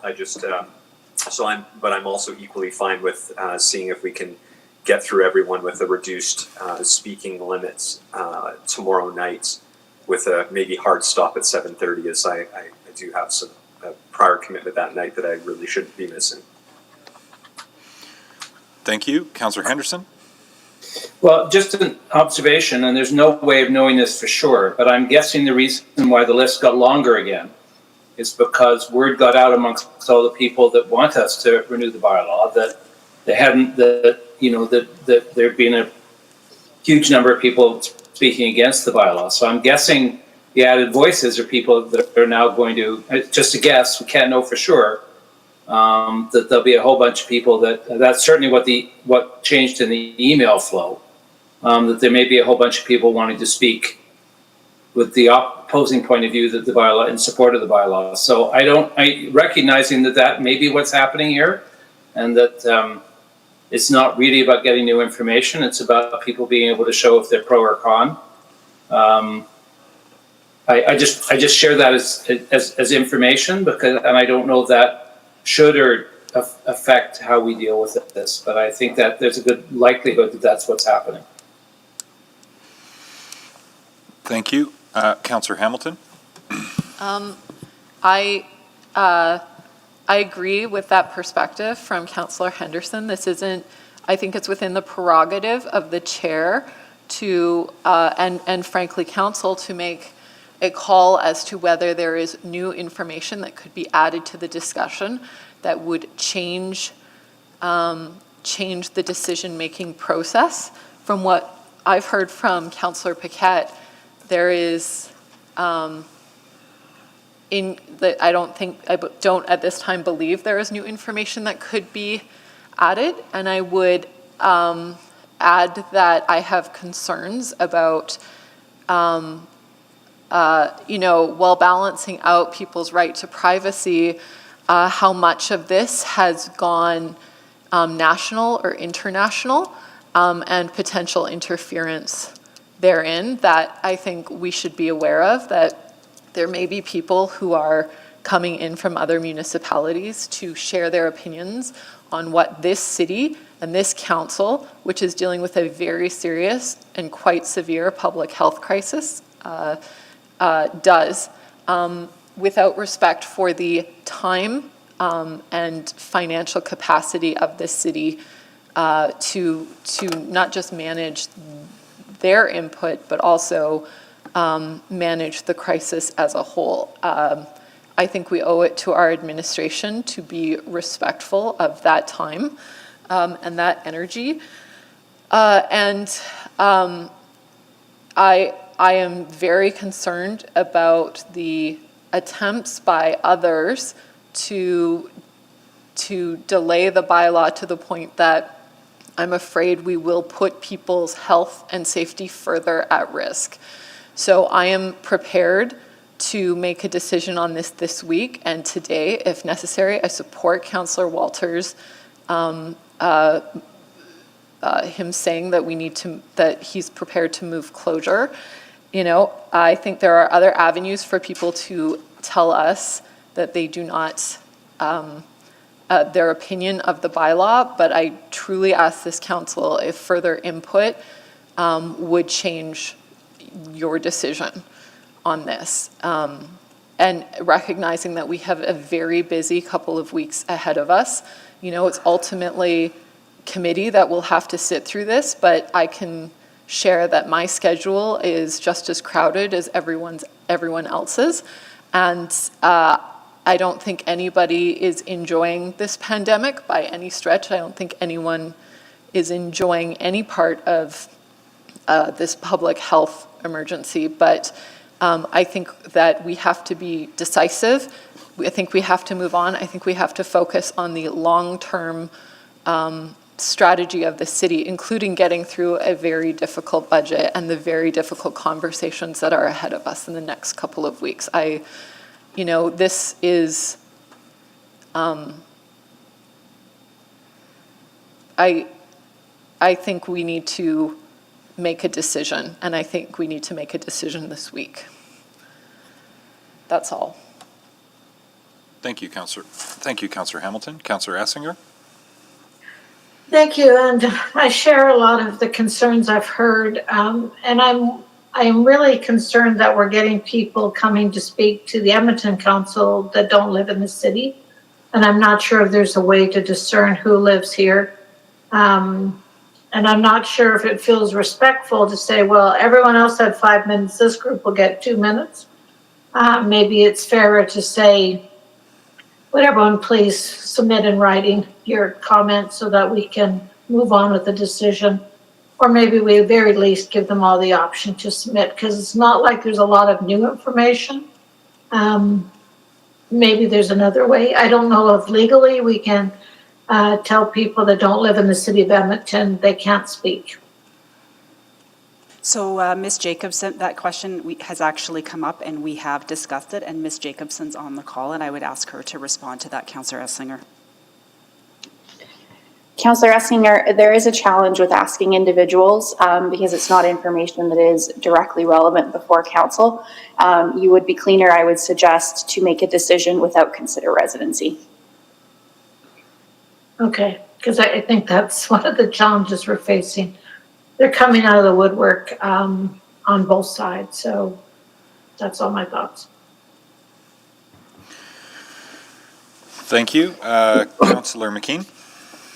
Yeah, thanks, Don. So I sat in for some period of time, really keen to hear what people would say about the mandatory mask bylaw. And I got to say, over time, my will to live started to erode hearing some of the arguments, which were not scientific, which I think we have to rely on the scientific consensus. And as people started to cite sources, I was checking them on the internet, and everyone that I checked had been debunked. But we have a group of people in the world who reject the scientific consensus. And we heard from a lot of those people last week. Appreciate that they have a point of view and they want to express it. But I have a small issue with 2 minutes.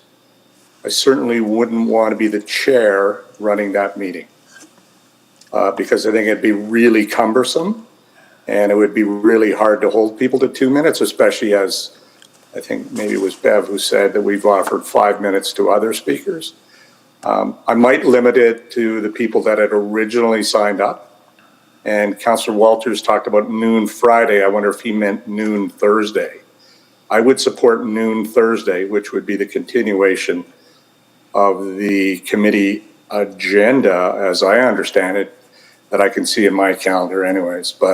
Or I would also support ending the hearing today. You hear from a certain number of people and you get it, right? It's hard to believe that somebody would come up now with a unique bit of data or evidence that would sway me, because I've been doing a lot of reading on this matter, and we've had medical experts before us tell us that masks reduce the spread of COVID. So I'm absolutely convinced. I don't know what someone would have to be able, what new evidence, because I don't think it's in the world right now, new evidence that would alter my thinking on this. So I think we need to be pragmatic here and bring this to a close as soon as possible. And I think Ben's right. I think probably, because what I'm getting is people who want us to extend the bylaw into condos and apartment buildings. And I maybe Ms. Jacobson, you're on the call. We've been telling people that we did not have that authority to extend the bylaw into private spaces like condos and apartments. Am I correct in telling constituents that? You are correct, Councillor McKean. Yeah. So the pressure I'm getting is to increase the scope of the bylaw, which we can't do. And yes, I hear from the other side, but I remain unconvinced. And I, like I said, I worry about this 2 minute thing being unwieldy for the chair. Thank you. Thank you. Councillor Nicol.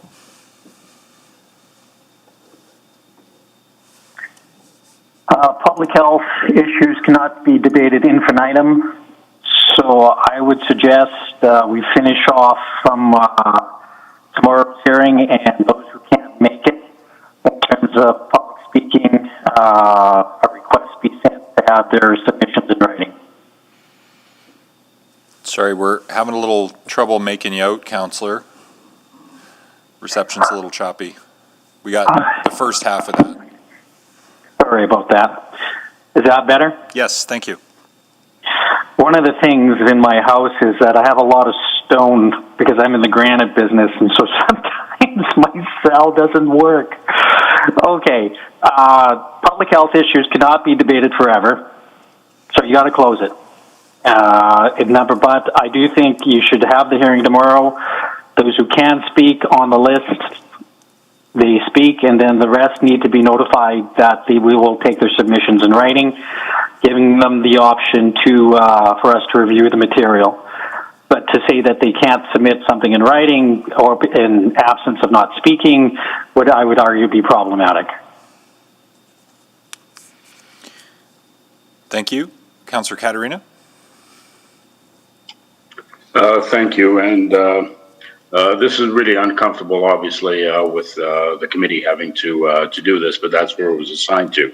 I just want to remind council that we could argue exactly the same things for the defund police public hearing that we had with the same comments over and over and over again, yet this request for we have enough information and it's repetitive, I think that's going to be problematic and could be challenged. And if that's the case that we set for this, I can see 15 people coming to a zoning public hearing and saying that we don't need to hear from 15 people saying traffic is a problem. So this is pretty delicate, Mr. Mayor, on how it's done, whether you agree or disagree with the people speaking. And to Councillor Henderson's point, I would imagine that we're going to hear, or the request to be heard from those who are in support will be there as well too. And if we say you can't speak, the consequences there. So you have to be careful with this. And I know that we've done this before with the other public hearing that we had many speakers, that we allowed registration to a certain time, and then that was it. It's done.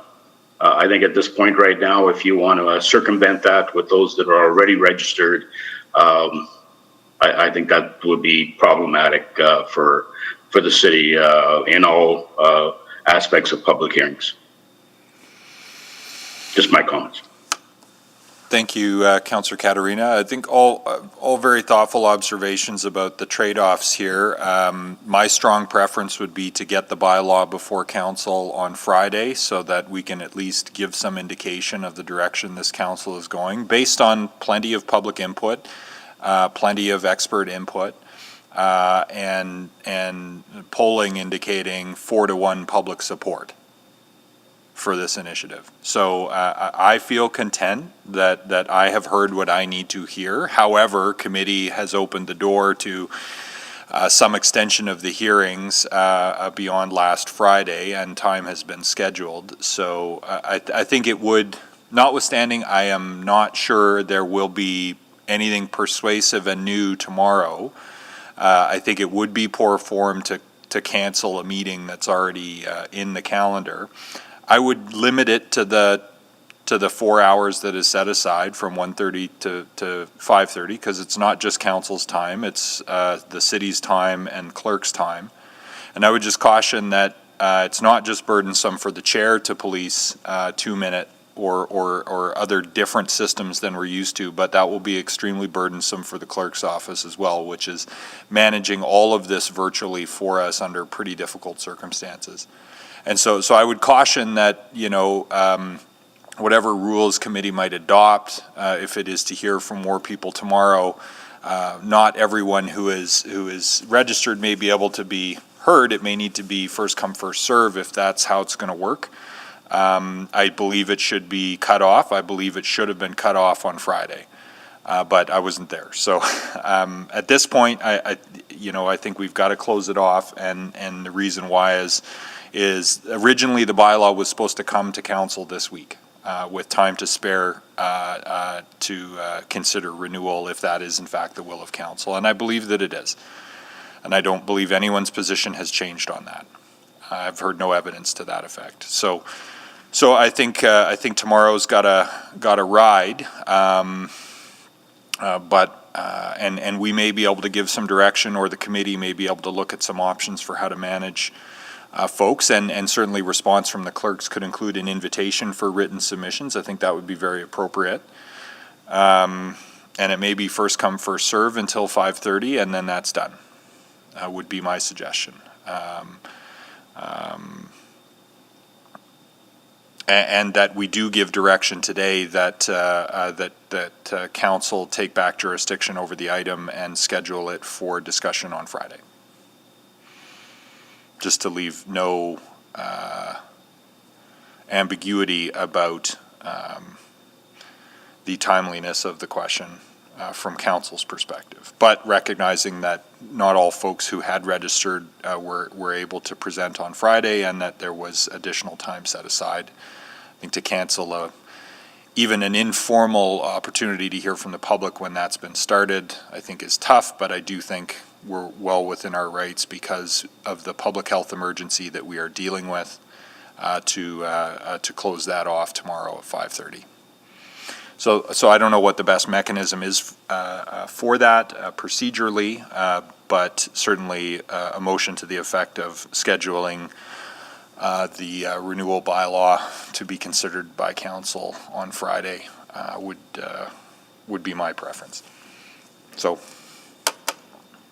Can I just clarify so I understand before we start drafting? So council would like to direct the committee to maintain its regular schedule tomorrow from 1:30 to 5:30, hear from the speakers that were previously registered, and should they finish hearing from the 64 speakers that are carried forward from Friday, and there's time left over, we would start working on the new registrations, which currently sit at 107 right now. And at the conclusion of that meeting, the bylaw then needs to come up to council to be dealt with on Friday? No, I think, well, it really is up to the committee ultimately, but my respectful suggestion from an agenda management point of view would be to get back to the 64 that had previously registered and offer to accommodate them. And when they're done being heard from, then that would be the end of the hearing. But if the committee wishes to hear from some of the other folks on the premise that there may have been counter registrations, the problem is we can go back and forth on this forever. And too much is at stake to mess around on this question. So I might look for some comments from Councillor Paquette as chair as to what your sense would be of how best to structure that committee meeting, or the other option is we could take a quick break to huddle on that and draft something that takes into account some of the different suggestions here. We could, if you have comments now, or we could take it offline for a few minutes to try to figure something out. Just a few comments, just to add some clarity. So we actually got through our list in the last meeting.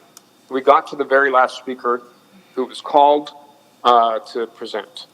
The numbers that did not present were not cut off from being able to present. They just did not show up. So that is something to take into consideration right there. Out of an abundance of caution and goodwill, I think committee at the time was hearing the passion of people, and in some cases, legitimate, like very legitimate experiences that masks posed a hardship for them. And we wanted to allow everyone to have that opportunity. However, we actually did get through the list. That should be very clear. So the ones who didn't show up, they will be getting a second chance to speak, even though they didn't show up for the initial meeting. Anyone extra after that is basically an opportunistic sign-up because there's an extra day. And so this is a concern for me. The other concern for me is that if we reduce the speaking time to 2 minutes, anyone who is watching that other meeting knows that guaranteed we will have people who have signed up who have no intention of actually showing up. And I will be spending maybe more time calling on people who are not there than hearing from the people who do show up. So these are things to consider. And so I would put that out there. And frankly, if we were going to shorten the time, it would have to be a hard stop without even my interjection. It would just have to be at the 2 minute mark, a person is muted, because there's actually a lot of time, as anyone who's chaired knows, in the back and forth, people who really want to continue, but they cannot continue. And so this is something to consider as well. And the last thing is, if we compare this to the outpouring of community members, community organizations that came out to speak about their concerns with community safety, these are two very almost polarized different discussions. And really, if we conflate them, that is highly irresponsible and basically says that we don't understand the difference between the two topics. Other people, of course, may conflate them, but they would be doing so wrongly. So that's sort of the idea from the chair here on this matter. We absolutely want everyone to have a voice, but there are multiple avenues for expressing your voice. We have email, we have phone calls. Since that meeting, our office alone has gotten hundreds and hundreds of emails of people who absolutely want us to continue with the mask bylaw. So take that for what it's worth. There are many ways to have your voice heard and to be participating. And I'll at this point, I leave it up to council. But I think my position is pretty clear. Thank you, Councillor Paquette. Just before I start in the second round, it's more of a procedural question that the practical challenge for clerks then is that there's a certain bank of people who previously registered but didn't show. Normally, we would start from the premise of inviting all those people again. Then there's an additional set of registrations since Friday. And in practically speaking, I mean, normally we just stack everybody in here and work through them in panels of 18. But because it's all virtual, because there's, a pandemic, that gets a little bit harder for you folks to estimate time and build the panels and give people a reasonable expectation of when we would hear them, whether it's 2 minutes or 5 minutes. Is that a fair appraisal of the technical challenge you face in coordinating the back end of this? To supplement that, I think there was direction given that there would be one great big giant panel. Which maybe present other challenges. So, okay. All right, on the second round, further thoughts based on the discussion to date, Councillor Walters? Well, I'm prepared to put a motion on the floor, Mr. Mayor. I take some of the points made by other councillors about tomorrow's meeting, that it's been scheduled and it would be to some degree in bad form to cancel it. So on that premise, even though I don't completely agree with that, just for the sake of discussion, I'll move that at the scheduled conclusion of the November 19th, 2020 Community and Public Services Committee meeting, Council take back jurisdiction over bylaw 19419 and route it to Council for Friday, November 20th, and that further submissions on the matter be invited in writing. Second. Thank you, Councillor McKean. Okay, so that's before us. We can get reactions to that, and did you want to speak to it further, or? Sure. A lot's been said about other examples, and I think those are not totally unfair points, but I think this is a more urgent matter, and we have a decision in front of us and very limited time in our calendar in the month ahead. I don't think we have time to continually go through this again and again and again with people that are basically making the same arguments based on the same websites. I think we need to move on and focus on our budget and all the other work that we have to do in December. And it's time to just extend this, to make this decision on this bylaw. So, I really would rather vote on the bylaw right now, to be honest. But because that some extension was communicated and there was time set aside for it, I'll swallow that urgent desire to do it today, go through tomorrow's committee meeting, and then deal with the bylaw on Friday. Thank you, Councillor Walters. Councillor Henderson? Yeah, maybe just this will be a little bit repetitive, but understanding that from a process point of view, that everybody who signed up to be heard was given the chance to be heard on Friday. I'm really puzzled why we're sitting here today having this debate, because our process would have suggested at that point that the item was done. That's not what happened to us in the spring. Was a very different circumstance where people kept on signing up as we went through the list. We had not finished the list, and that's a huge difference.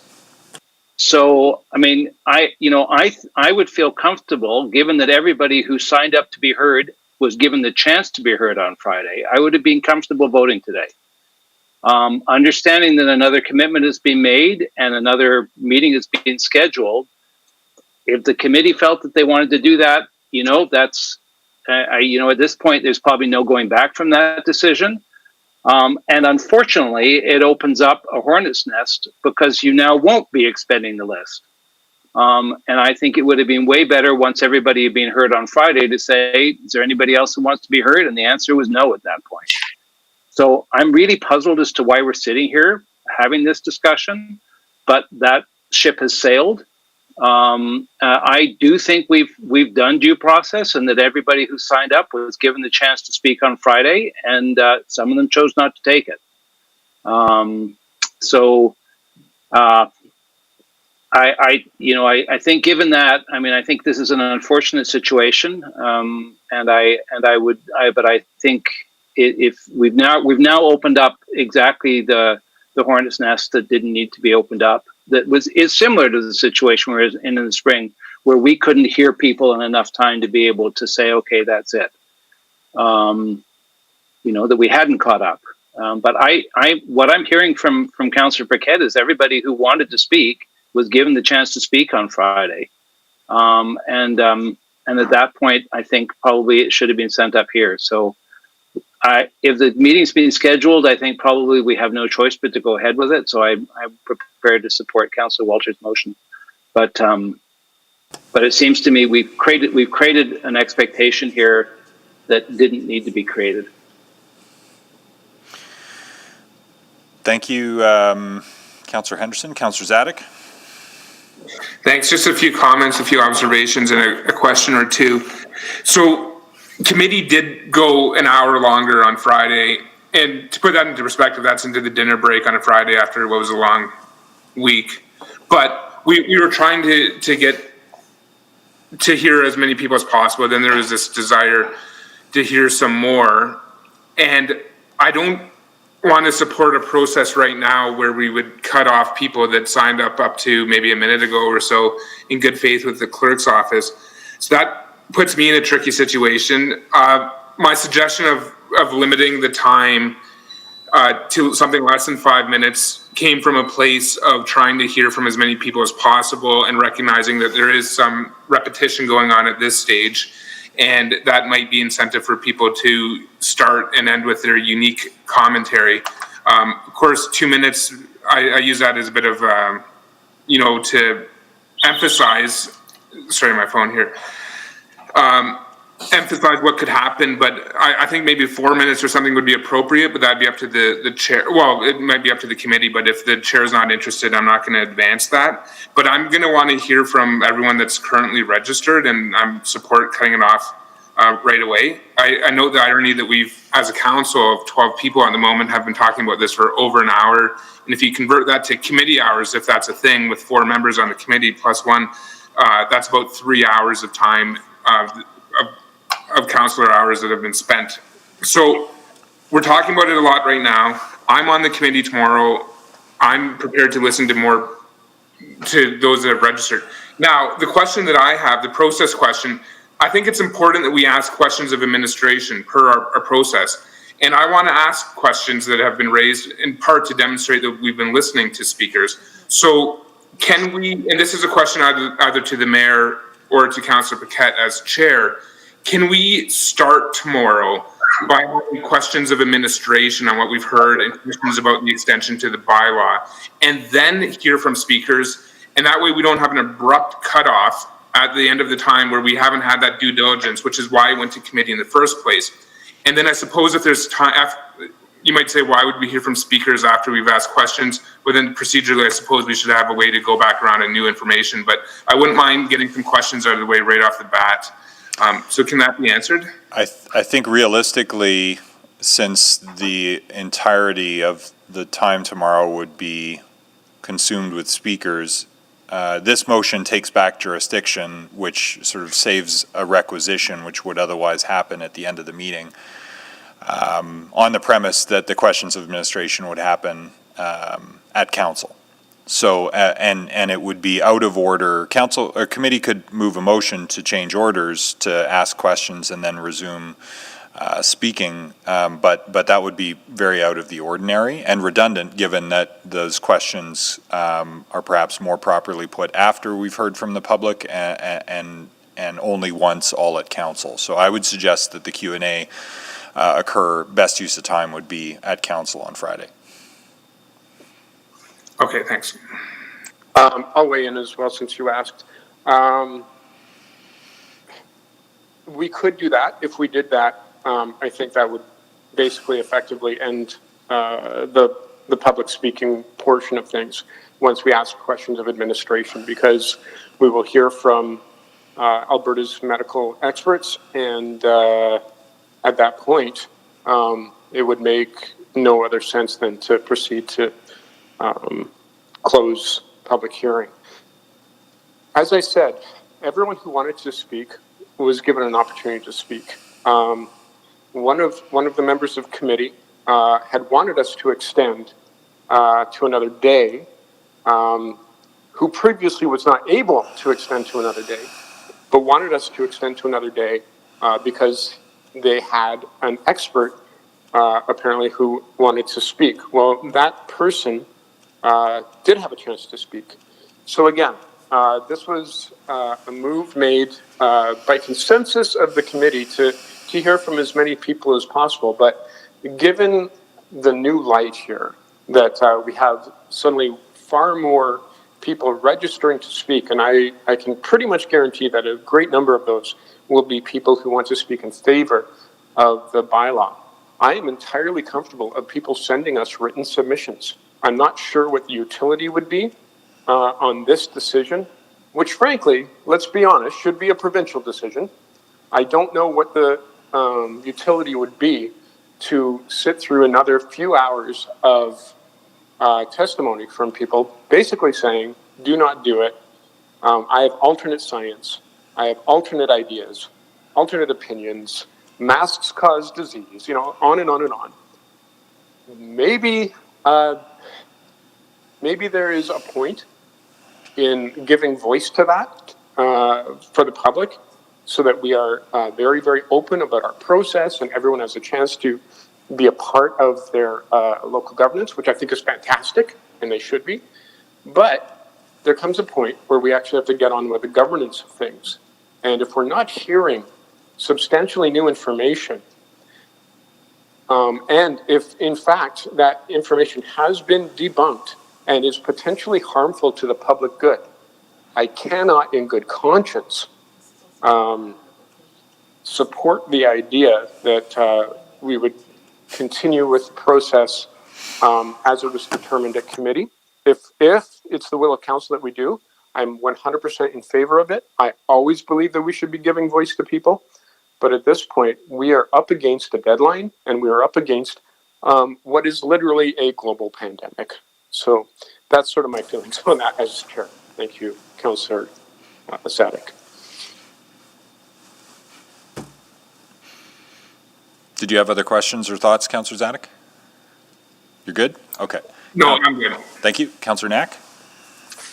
Thank you, Mr. Mayor. So just relatively quickly, so I think Councillor Kent just provided a bit of a highlight. So just to Councillor Henderson's question again, yes, the intent was to, and why we extended was to try to make our way through the list, since not everyone who had registered was there. We did extend a little bit further to get through to the end of the list. What I understood, although that wasn't my impression going into the meeting, is that there was already an expectation given to people who had registered that this would be extended to November 19th.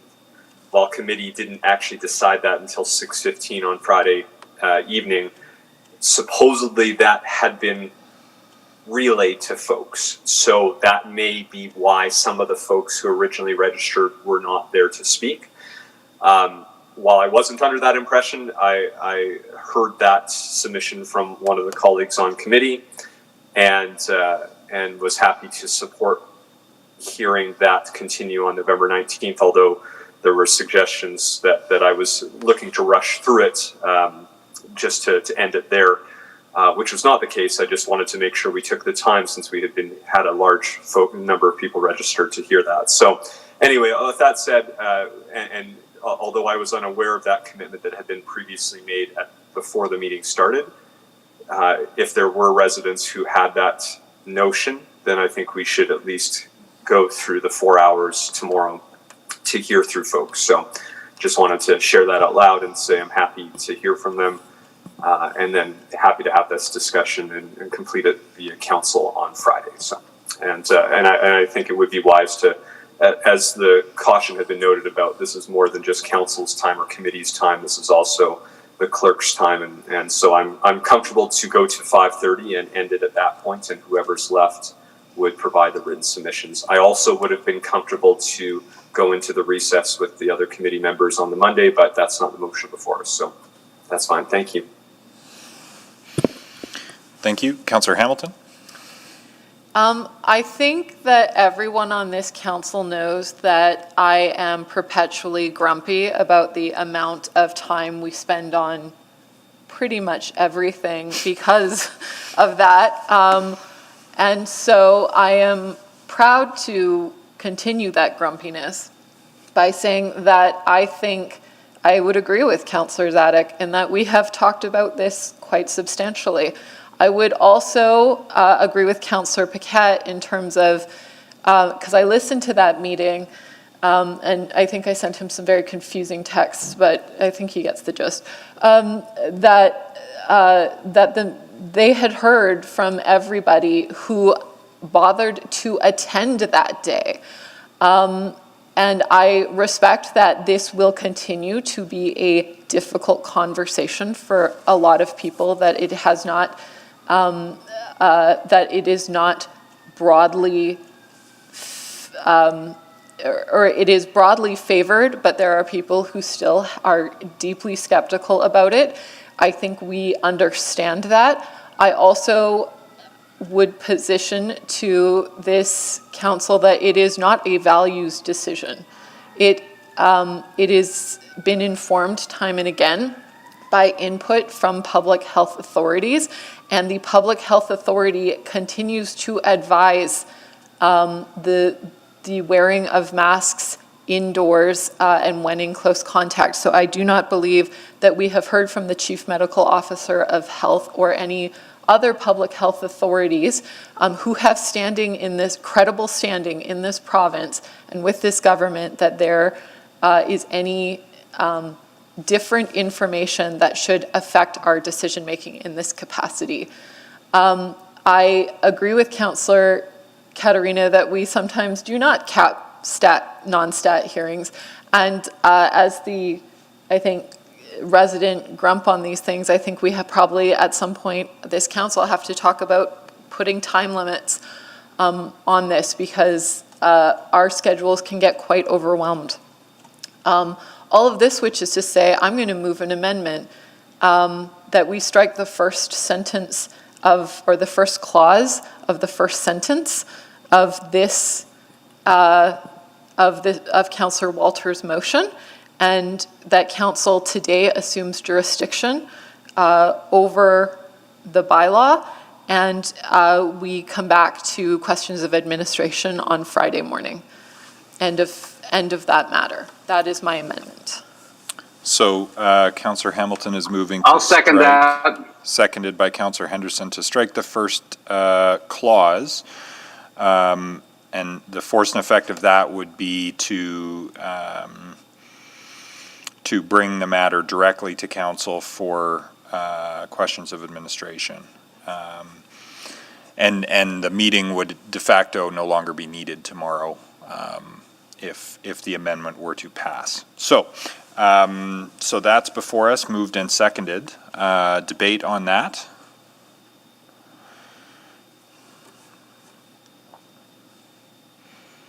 Vote. Anyone wishing to speak? Vote.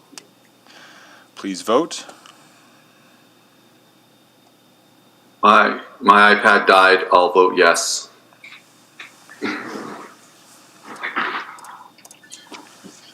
Yes, for me as well, please. Both are noted.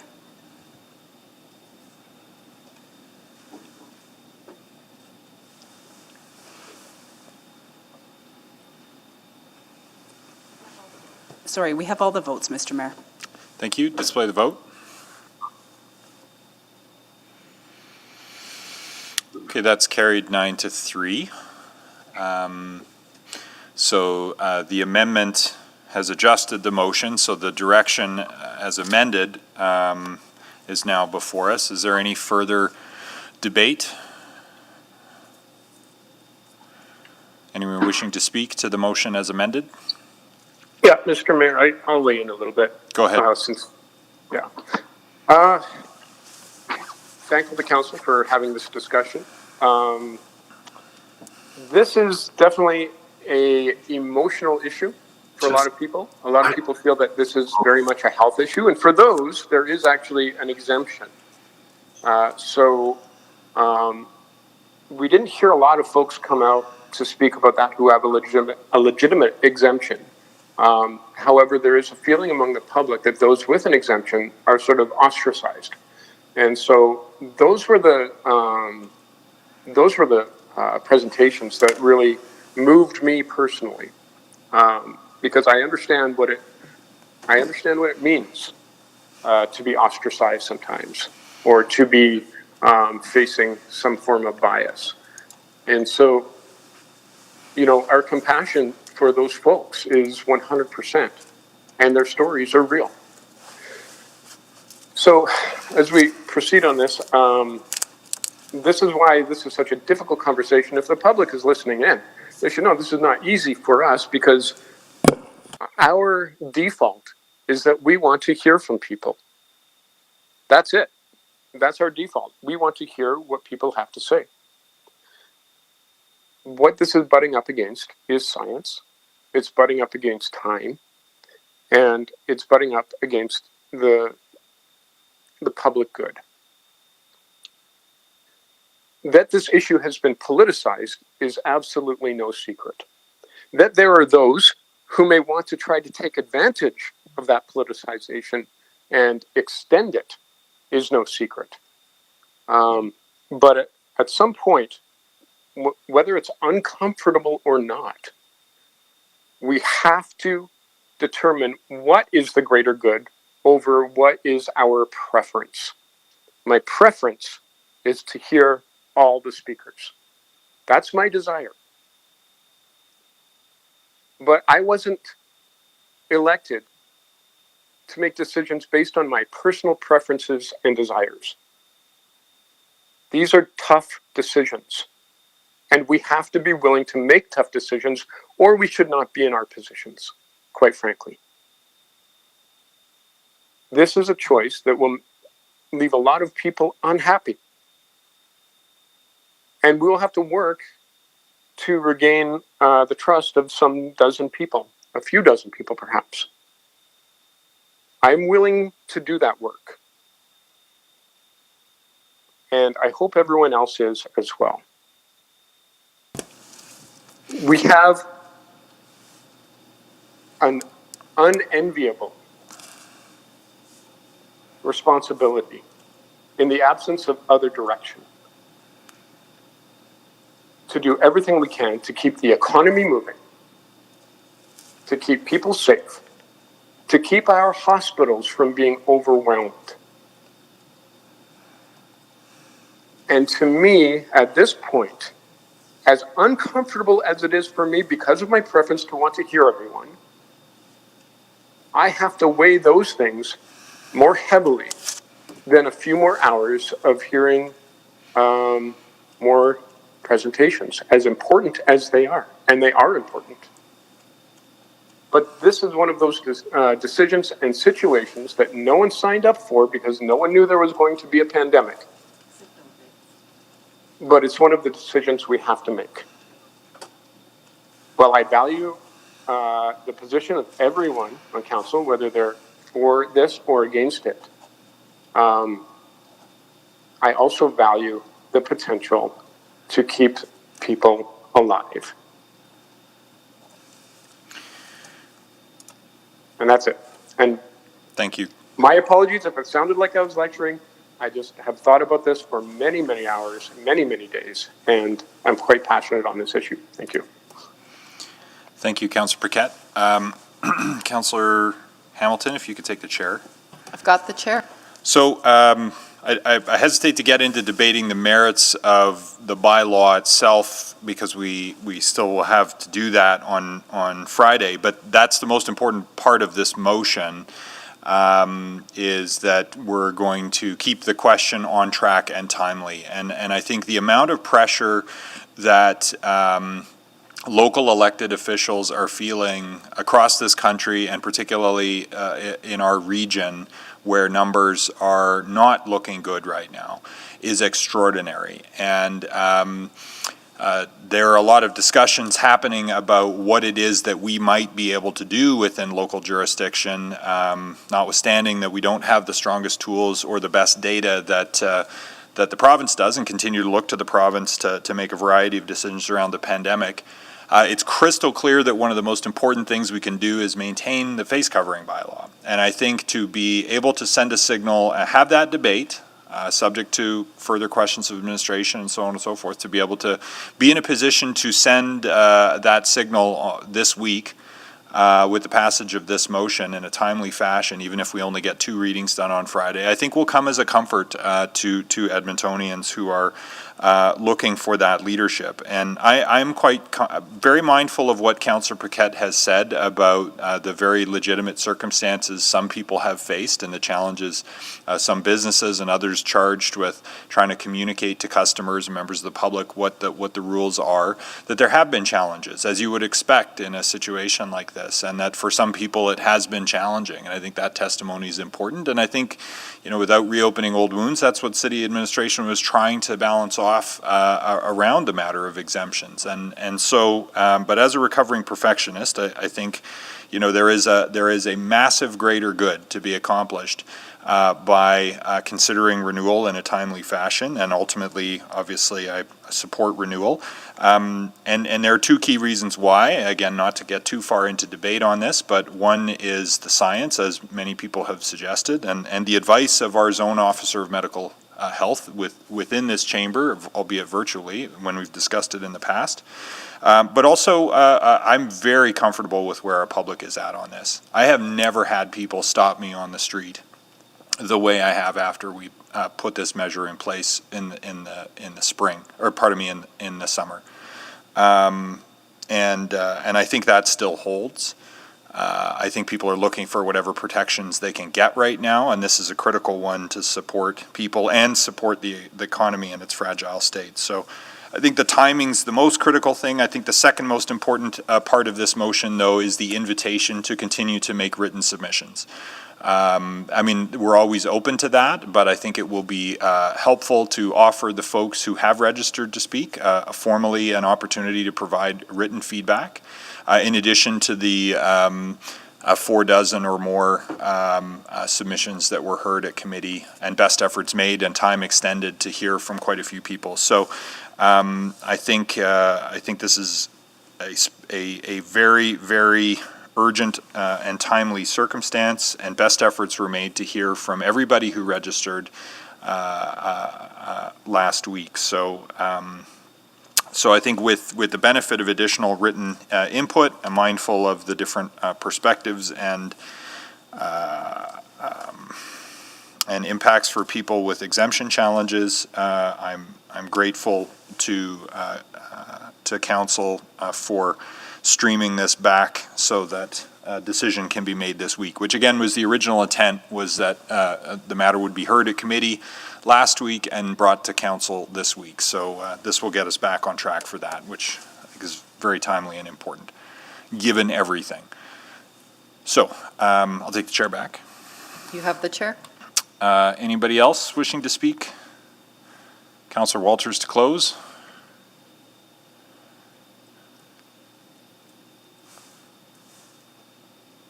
Councillor Walters, are you there?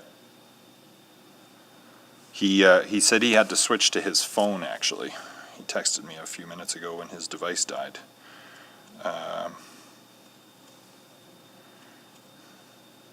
He says he's muted. I believe he needs to *6. *6 yourself, and we'll be able to hear from you. Unless you don't wish to speak, in which case...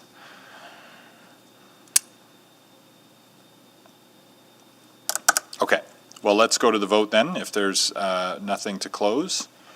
Sorry, can we just confirm that that we know who's actually on the meeting? I can't hear Councillor Walters. So is he here before we start the vote? Because if he's not here, I won't add him. Councillor Walters.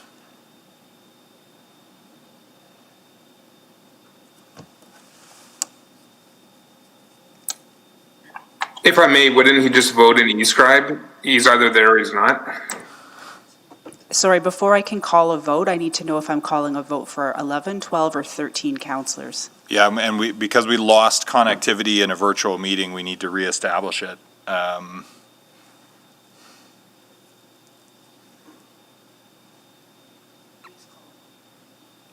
Okay, we're just going to pause for a minute here and see if we can get him back on the line.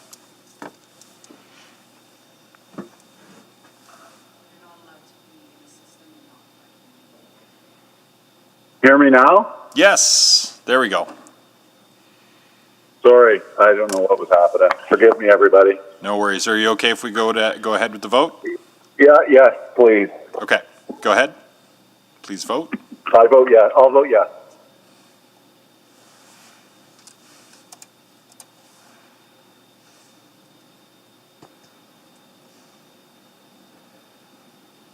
We have all the votes. Display the vote. And that's carried 10-2. Okay.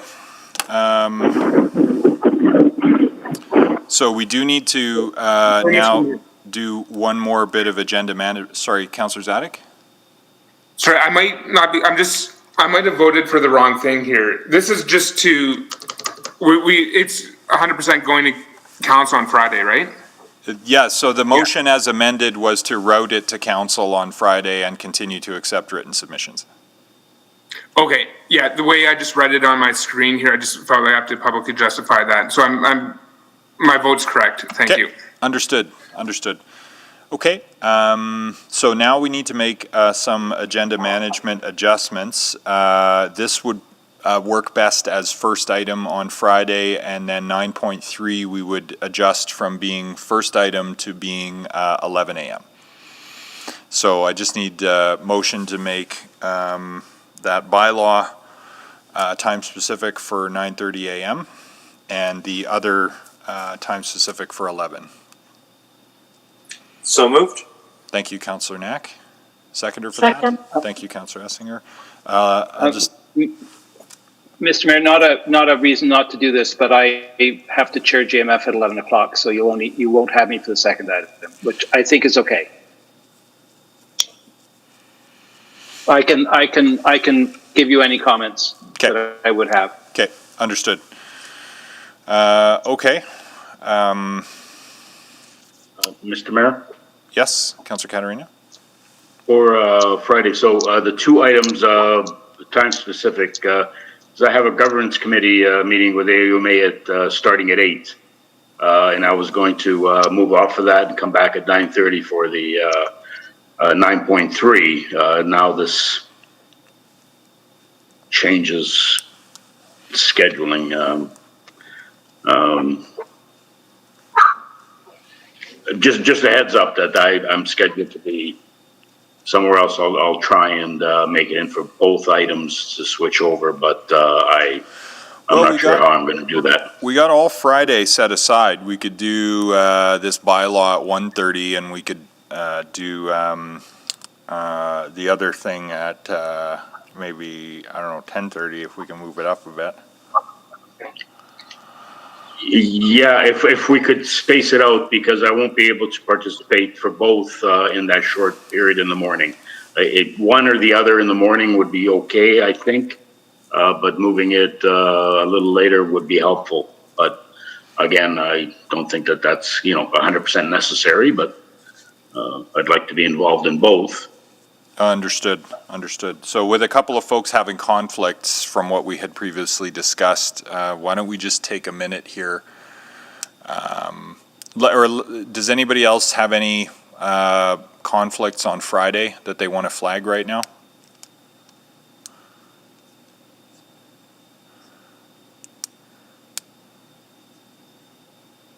Or 10:30? Yeah, just to confirm, we can have some flexibility or whatever works best for council, 10, 10:30, or 11. How can we do 10 for item 9.3 and 1:30 for the bylaw? Okay, I see. That would work for me. Okay. That was my motion, Mr. Mayor. Oh, cool. All right, I'm seeing some thumbs up. I'll just test unanimous consent on that. Is that okay as time specific? So that would essentially change orders so that we wouldn't convene until 10 on Wednesday, or Friday morning. Everyone's okay with that? Okay. All right. Well then, with the consent of the group, thank you. That would be the change to orders. And then because the only remaining items are time specific, I could take notices right now, if there are any. I gather there are a couple. There are. I have one, Mr. Mayor. Go ahead, Councillor Carmel. Thank you. So at the next council meeting, I will move that administration develop options to establish an interim snow and ice satellite facility at or near the Ambleside Integrated Infrastructure Services Facility location to be operational for the 2021-2022 winter season and return with an unfunded service package and capital profile for consideration at the spring 2021 SCBA and SOBA. Okay, thank you. Notice is received. Thank you. Mr. Mayor? Councillor McKean? Thank you. Cannabis legalization is now in its third year in Canada. Predictions of crime, disorder, and other social crises arising from legalization have not proven out. Yet the black market continues to thrive and millions of dollars are being made in Edmonton each month by organized crime. Cannabis vendors argue burdensome taxation and fee regimes at the provincial level create financial disincentives to shopping legally, as those fees must be reflected in the price of the product. Meanwhile, the City of Edmonton charges cannabis retail outlets an annual permit fee of $2,500, which is 5 times that of Calgary and nearly 8 times more than liquor licensing fees. So at the next City Council meeting on November 30th, I will move that administration engage with the Alberta Cannabis Coalition, the cannabis industry, as well as the Edmonton Police Service to review its fee structure and return with recommendations and the potential for advocacy to the government of Alberta.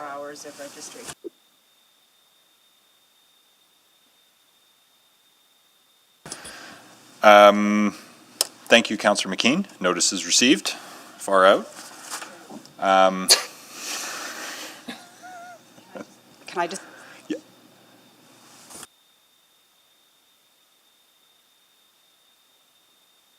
Fine. Okay, so the clerk is, Aileen is just looking for a little bit of interpretation on where requests to speak, because strictly speaking, people may continue to request to speak to the bylaw up to and including Friday morning, at which time Friday at 1:30, at which time council could determine whether it wishes to hear from any additional speakers or not. So it's not, of course, council's normal practice to hear from speakers, but there is some nuance in what the message back to folks who've requested to speak to a meeting tomorrow that's no longer occurring. So my suggestion would be that to provide people a copy of the motion that was passed. Emphasis on written submissions are welcome. People may request to speak to the council meeting, though it is not normally council's practice to hear at council. That's what committee's for, and that the discussion at at council was that a majority of council felt that it had heard what it needed to and satisfied that it had heard from folks last week. Is that helpful? Okay. I'm not sure that it was, but we can talk offline.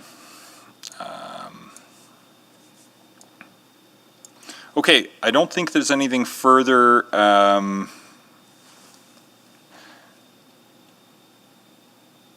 for today, so let's recess until 10 a.m. on Friday, though we'll see you tomorrow morning for EAC. All right.